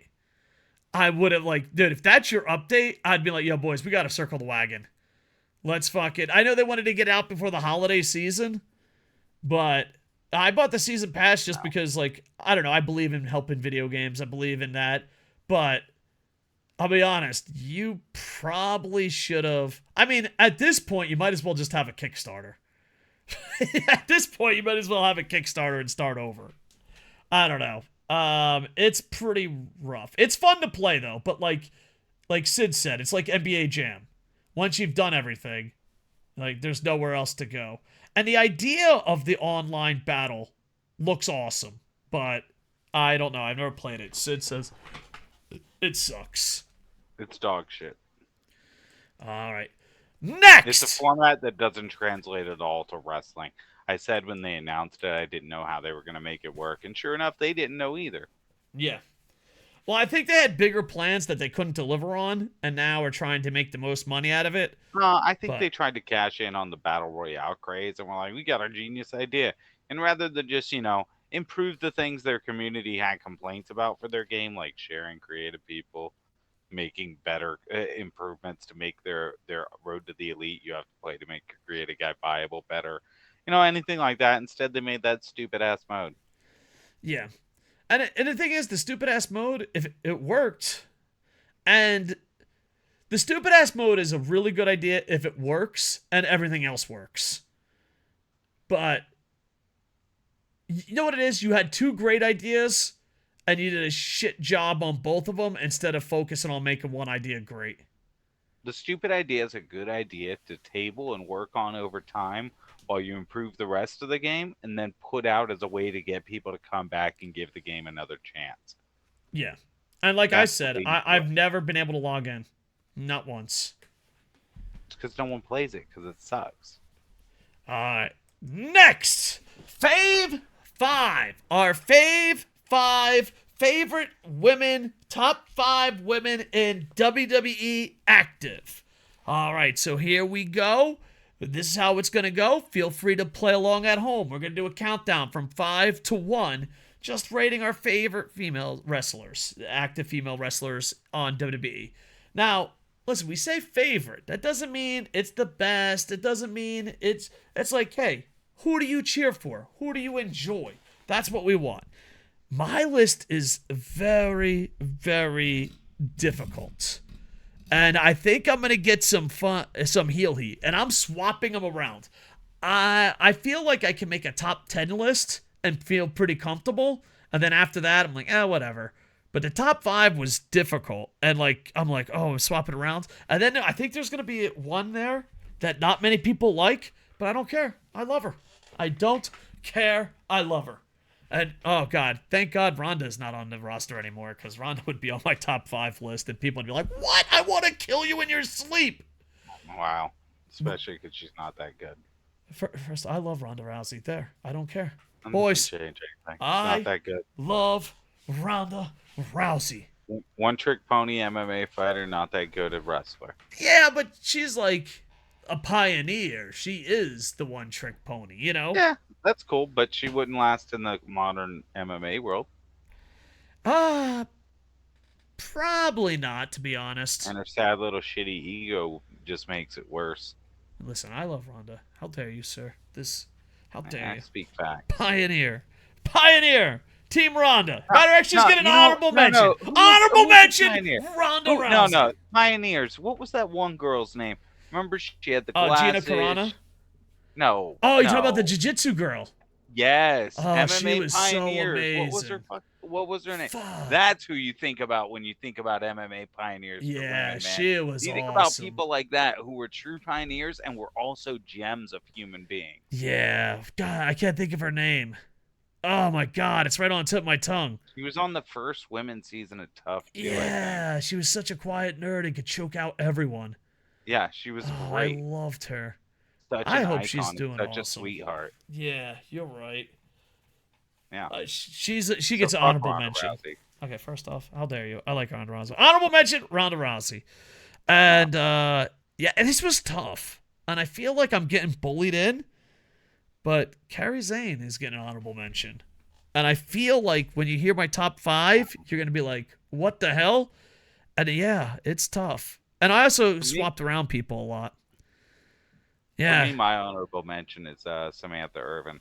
She's not a wrestler, but she does a lot to elevate different people with how she announces them, like Chelsea Green, stuff like that. She just does a lot to elevate people, make it fun. Oh yeah. She's really awesome.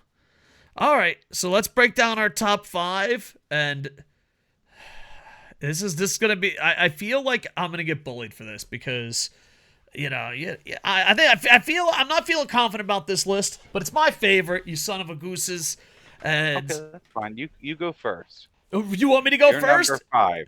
All right, I'm gonna go first, but it's gonna be controversial, and she barely made it. She barely made it. It's controversial. No one's gonna fucking like it. I had to bump Kairi Sane. I'm gonna laugh. It's gonna be my number 5. My number 5 is Rhea Ripley. Does it start with an? Oh wow. Yeah, and she almost didn't make the list. I had to knock Kairi Sane out, and then wait to hear who number 4 is. You're gonna choke the living life out of me, but it's my favorite. Okay, it's my favorite, Dad.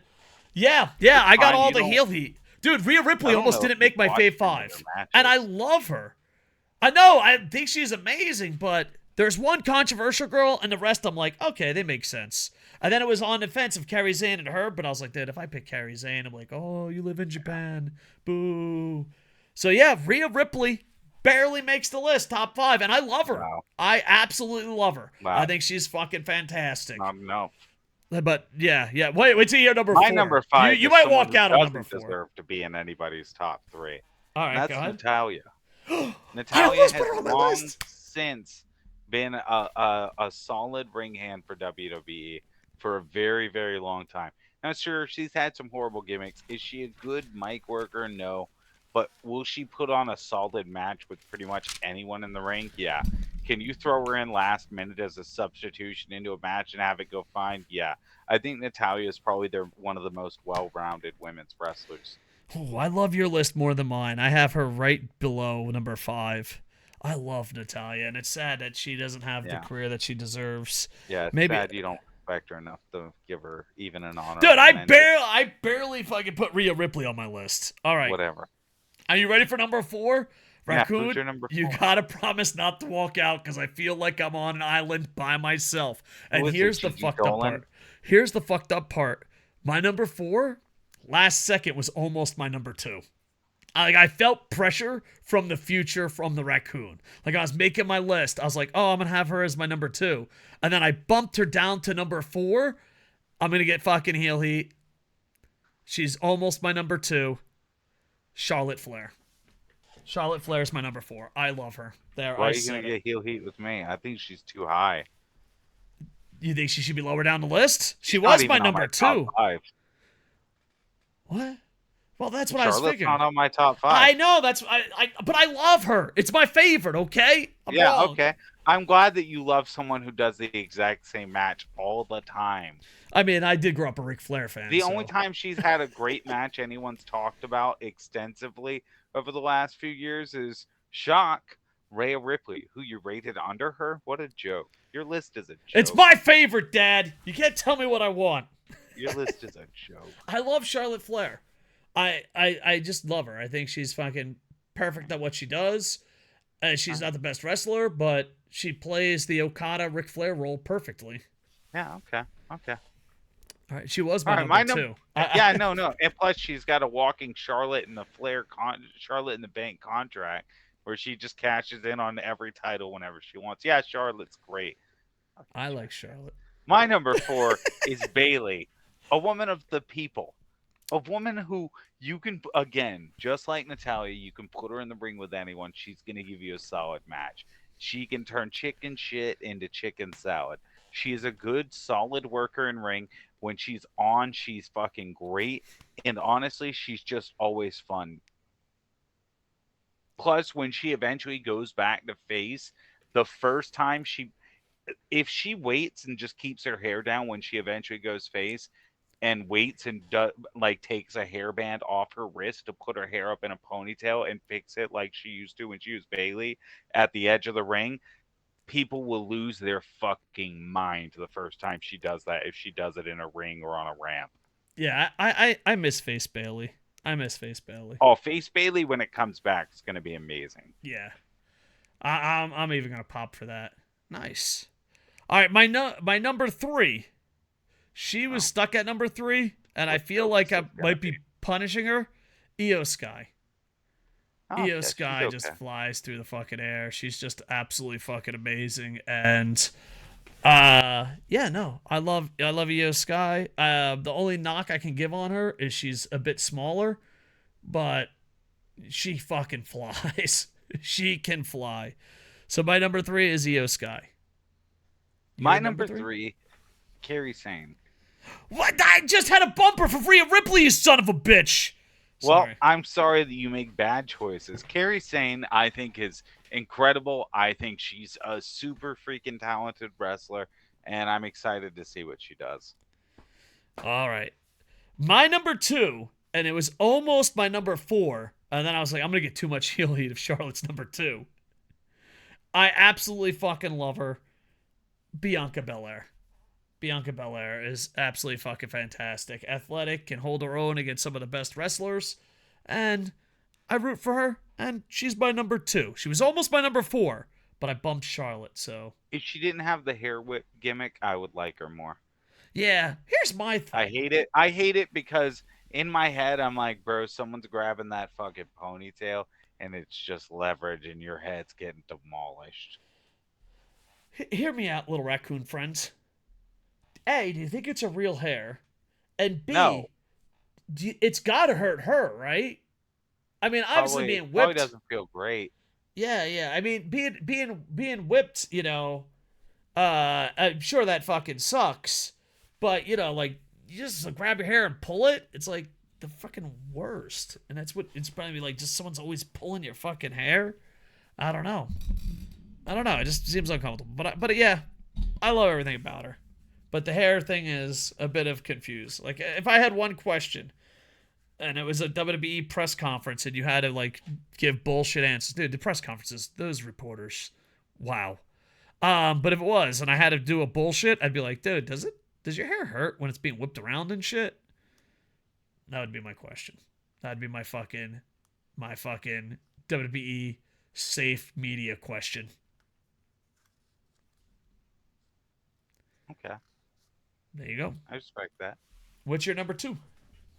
My number 2 is she's beautiful. She's one of the most talented women in the world in the ring. And she's batshit crazy. But you know what? I'm going to let you explain my number 2 because she's your number 1, Dave. You think? I'm that confident that it's Asuka. It is Asuka. She gave me a haircut. She follows me on Twitter. I've known her since Kana. I actually wrote up a report for WWE while, like, not like a little school report, but I gave information to WWE. Dear WWE. I like this little girl, Kana. She's pretty good. Have you ever thought about signing her? Thank you. My name's Dave. Yes. Yes. I met Bam Bam once. He was nice. That's exactly how it went down. Jersey. I think she's the best female wrestler ever. I think she's the Michael Jordan, the Rock of female wrestling. She's one of the greatest Japanese celebrities of our fucking time. It's sad that, you know, she absolutely fucking hates Japan at times. But yeah, she's perfect. Like, when I think, you know, Bianca Belair and Charlotte and Sky and Rhea Ripley, I'm like, oh, well, how would they go against Asuka? I think she is by far maybe the greatest female wrestler of all time. Maybe. She's up there.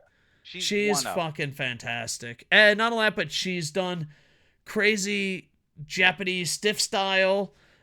She's done everything. And not only that, but even outside the ring, she's worked for video game companies. She's done literally everything. She is... Yeah.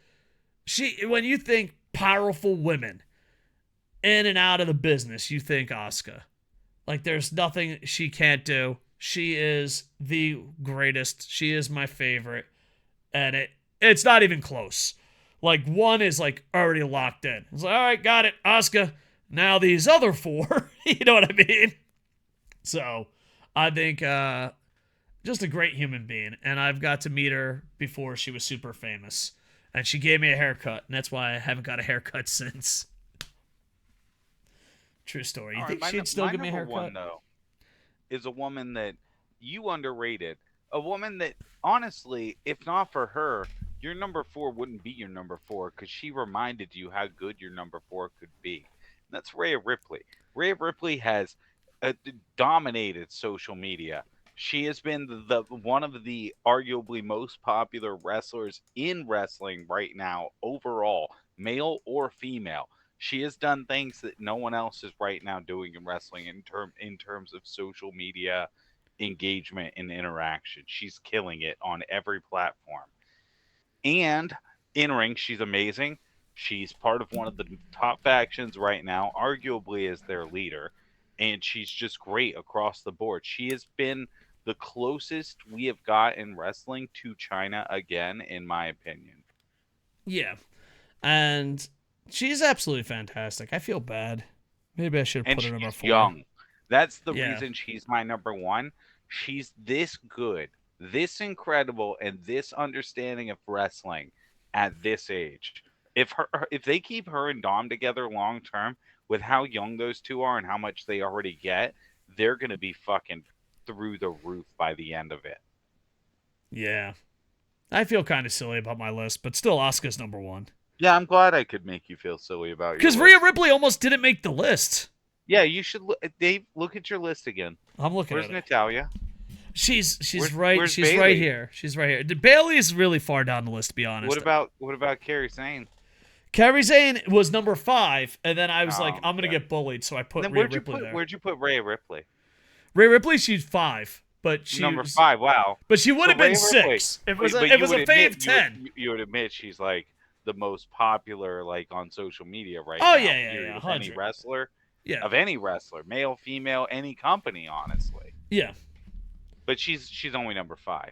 Yeah, but honestly, she would have been And number 6. she's I also, would've though, got you would bullied. probably say she's also one of the best workers in WWE. Yeah, without a doubt. Women wise, Hey, but she's only top number 6 5 ain't bad. of women overall. Hey, listen, Okay. I put her number 5. She was be number 6. But you would say she's also Listen, probably like one of the best But promos. here's the in worst WWE part. Here's women, the worst right? part. Are Would you ready to say get she's angry? Probably one of the best women promos All right, in WWE. are you ready to yell at me? Sure. I think I'd put Ronda above her as far as my favorites. You're the I'm worst. just saying this. It's my favorites. My Ronda favorites. sucks. I love her. Ronda, Ronda should have never came back after her first run. I love you. Don't listen to that raccoon. Her first run was good. Rhea Ripley is pretty amazing, though. So Yeah. maybe we have to make a Fave 10. But then if I had a No. Fave 10, she would be like No, number you wanted 6 to or be 7. Fave 10. Yeah, I And did. I told you it's staying Fave 5. You don't get to Yeah. make it 10 because you don't want to make Shayna decisions. Baszler, No. Mission, whatever, top 5. fucking Becky Lynch. I when I was going down the list, I was like, please, Becky Lynch, don't make the list. I was happy Becky Lynch didn't make the list. Tell them what letter you stopped at. I stopped at I. I'm like, I got enough. Io Sky, there's my top 5. I'm good. Yeah, is it any wonder Rhea Ripley's number 5 on his list? Listen, I just went down the list. I knew Is it any Asuka was wonder number he 1. forgot Kairi Sane, who starts after I? That he forgot Natalia, who starts after I? I was like, I got my 5. I'm good. Let's start the podcast. And Beth Phoenix. Is Beth Phoenix on the list? Yeah, she's on their roster. I didn't know that. Beth Phoenix at times is great. No. So yeah, I don't know. Maybe I should have did top 5. Yeah, it was tough. late. Kairi Sane. Asuka's number 1. That's a lock though. Too late. That's It's a already lock. been recorded. Asuka's. You already botched this. Yeah, I knew I was in trouble. Like when Rhea Ripley wasn't on a list, I'm like, oh god, the raccoon's never gonna fucking hear the end of this. No. Dude, what if I said Charlie, runner-up number Rhea 2. Ripley? Would you lose your Your shit? number 2 was almost. You almost went with Asuka, Charlotte, Ronda. No, I'd put Sky above Ronda. Oh, you would? Okay. Yeah. I really like Bianca Belair too. Kairi more Sane, than Rhea Ronda? Ripley, and Ronda would have been in a 3-way to figure out that 5th spot. Yeah. That's it. That's it. All right, we need at Mania: Asuka versus Rhea Ripley. Let's make it happen at No. Mania. Book it, H. Book it, Papa H. They're both heels. I want Rhea Ripley versus Randy Orton at Mania. Do you think they would really do that? I want them to do it. If think about it, if there's ever been a dude in WWE that they have right now that everybody knows is willing to hit a woman, it's in kayfabe. I mean, it's Randy Orton. Randy Orton does not give a shit in kayfabe. He'll hit everyone. RKO for everyone. And I think he's going to inevitably RKO her. But, man, I would love to see a Randy Orton versus Rhea Ripley match. It would be interesting. It would be interesting. Someone eventually has to bite that bullet and do the male versus female match. It's going to happen eventually. Hit us up on the YouTube machine or Twitter machine and tell us your Fave 5. There you go. And it's got to be active wrestlers. Maybe it'll be Rey Mysterio. Winner gets... Oh, my gosh. Dum-dum. Rey Mysterio should fight her. Daddy versus Mommy. Make it happen. All right. Papa H, the ball's in your court. The ball's in your court. Make it happen, Come Papa on, you're H. telling me people wouldn't pop if Rhea Ripley was in the ring and challenged Rey Mysterio But the to thing a is, match and was like Mommy versus Daddy? A, it would be awesome. But B, I don't know. The internet once told me Canada doesn't allow it. Yeah, but they just don't do it in Canada. Yeah, but like the pay-per-view would be in Canada. I don't think you could even do it on television No? in Canada. Or maybe you could do it on pay-per-view. I don't know. My That's source their is problem. internet. It's like, damn you, Canada. Damn you to hell. All right. Buy and sell. Welcome to Taking Stock. What are you going to buy and sell? All right. Clickbait, buy and sell. So we have something for the title. Buy or sell MJF. This is SidsLight. Sid, I'll let you go first. Buy or sell. Taking stock. MJF's been all over the place. What are you doing? I'm pretty much always buying MJF. I think he's a generational talent and one of those guys you just can't do without. I like MJF, and I've been all over the place. But right now I'm selling MJF. What? Because I tricked you. You did Yeah, trick me. I tricked you. The tag team shit is stupid. Every time he goes into a tag team match, handicap or with a random mystery partner, or who fucking knows, Samoa Joe who can't decide what side he's on. He's best friends, they're enemies. He's booked like he's crazy. I don't know. Whatever they're doing, MJF, please just fight. Just fight normal matches. You didn't have to do Jay White like that. Yeah. I'm selling him after the Jay White match. And the thing is, pretending to cry afterwards, like, made it even worse. And then on top of that, it's like, well, I'm fucking 22 and I got a big wiener. I was like, Jesus fucking Dude, Christ. no, think about this. He's always crying about something. I'm selling him. All 4 members of the Bullet Club Gold got injured by the feud with MJF. Think about it. He beat the Guns. That alone, hurts the Guns. Yeah. The roll of quarters thing with Juice that got Juice in tons of fucking trouble in social media, and they had to roll it back. And then Jay White, we all know about Jay White. He beat that him match was after fucking having already badass. won a tag team match by himself earlier in the night, and then being injured, Coming still back from the comes out hospital. and Yeah. beats him. Here's the thing, too. Like, everyone's like, oh, the fucking story. It's a story. It's a story. It's a story. It's a story. It's Christmas. It's the holiday season. I want you to go to non-wrestling fans and explain Samoa Joe. I was going to sell Samoa Joe, and then Raccoon was like, you did that last week. I'm selling MJF, and I'm selling Samoa Joe. If the story is so fantastic, go talk to a non-wrestling fan. I don't want you to go to fucking WWE, fucking Stan Joe. I don't want you to go to fucking uncle who loves AEW. I want you to go to a grandfather, uncle, an aunt, a cousin, a nephew, someone who doesn't watch pro wrestling, and explain Samoa Joe's storyline, and they will slowly walk away and say, you're stupid for liking such a fucking dumb story. Samoa Joe, the storyline, is the dumbest motherfucker on planet Earth. I don't know why you don't respect Samoa Joe. I love Samoa Joe, the person, even though he did unfollow me on Twitter. But the character is fucking beyond dumb. Beyond fucking dumb. Beyond dumb. Beyond. Stupid. Dumb. Dummy head. It's the worst. So, yeah, I'm selling MJF because not only is he fucking mentally weak, he's just fucking, oh, that was a great match. Jay White didn't think it was a great match. No one else did, Oh, it told a story. What story? What fucking story? If I fucking went to you, let's say I go to see Grandpa Raccoon on Christmas. Does Grandpa Raccoon watch wrestling? No. All right, so I go to They're all dead. Well, okay. Do you have any alive relatives? You fucking orphan bastard. Lucky the Orphan on sale. Can buy it in print. Dude, is that not the best fucking ad read ever? All right, so let's just say you have a raccoon relative. And I explain the story to Samoa Joe. They walk away thinking I'm a dumbass. Like, dude, stop. I'm walking away. I feel like that's most wrestling stories. I know, but they rub their nipples. I want a story. I want a story. I want a story. Explain! Explain the fucking story of Samoa Joe. You can't. It's stupid. It's all fucking dumb. Even if Samoa Joe is the devil, it's still fucking dumb. Samoa Joe. Fucking, you know what? I'm just gonna be honest here, Samoa Joe. And here's the thing. MJF's winning. Samoa Joe's not winning. So it's a waste of everyone's fucking time. Spoiler. MJF wins, and then he fucking cries. Just hopefully he'll have a good fucking match. There we go. I'm buying Monday Magic, boys. I'm going to Monday Magic. I want a weekly show in Noah. Monday Magic coming back all the fucking time. Buying it right now.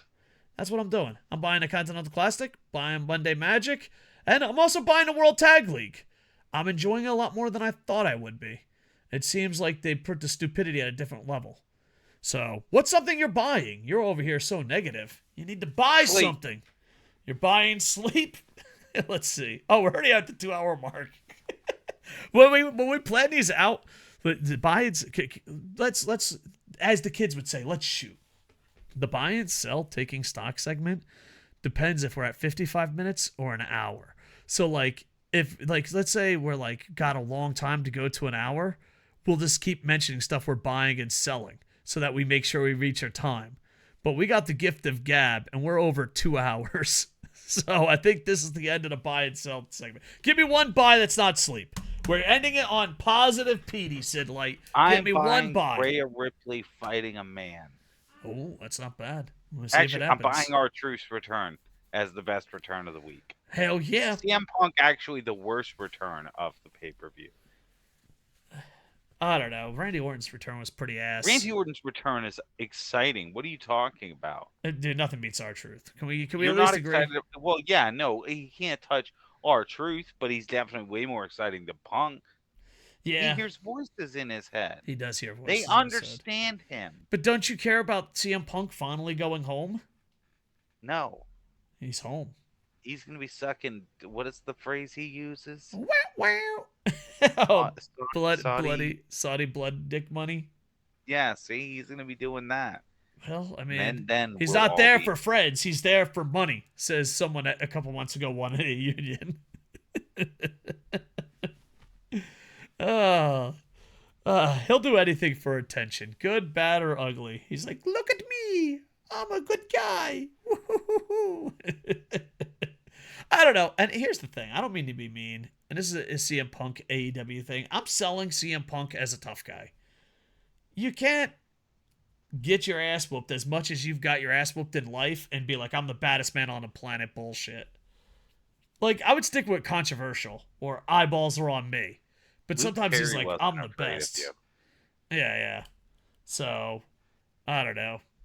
I'm not a big fan of Ryback, but I've been giggling at his fucking, his social media. Ryback, I'm buying his social media. It's stupid, but it's awesome. He makes out with Shrek. There you go. All right, SidsLight is falling asleep, so make sure to check out SidsLight on the Twitch machine, the Twitter machine, the X machine, the YouTube machine, wherever you find SidsLight. I am Coco Plays on YouTube, KocoSports everywhere else, and the biggest return in pro wrestling is me coming back to Twitch Monday or Tuesday. I haven't made a decision yet. You know what? Should I just man up and do it Monday? Or Wednesday, or Thursday, or Friday? I think I'm predicting Wednesday. All right. Put your predictions when I return to Twitch. I will be the biggest return in pro wrestling. And I have a Tony. Just so you guys know, if there were betting odds, if this were Vegas, Monday's the day you could win the biggest amount. And Wednesday is the lowest. I have Tony Khan. I have Tony Khan. I have Tony Khan size announcement. Okay? Tony Khan size announcement. Also, Lucky the Orphan is now in print. So it's the perfect holiday gift. It's about an orphan. It's about an orphan who would do anything for a Nintendo. I'll do anything for a Nintendo. It takes place in the 80s. It's a pretty cool time. It gets real dark, guys. No, not compared to Operation Freak Show. No. And that's about what happens to the people who made him do the things to get the Nintendo. No, Operation Freak Show is a lot darker than Lucky the Orphan. So yeah, because he got the Nintendo, but at what price? Oh, you only know if you buy the book. Buy 12. Buy for your family. Listen, dude. Read the book. Read the first one, Lucky the Orphan, which was written as a prequel, and then read the original, which is as a sequel now. Operation Freak Show. Yeah, just buy them all. Buy everything, and hopefully we'll get more books out. Written by Koco Popolos. Exactly. Buy 12 copies today. He's Greek. You go. I am Greek. That is true. At least my last name is Greek. I don't know what I am. I'm half Raptor. All streamer. Anyway. Trash. KocoSports on everything. Lucky the Orphan. SidsLight. Make it a Christmas trilogy. With that, I am over. Hey, remember we were only going to go 1 hour? Yeah, I knew that was a lie. Hey. Whoop.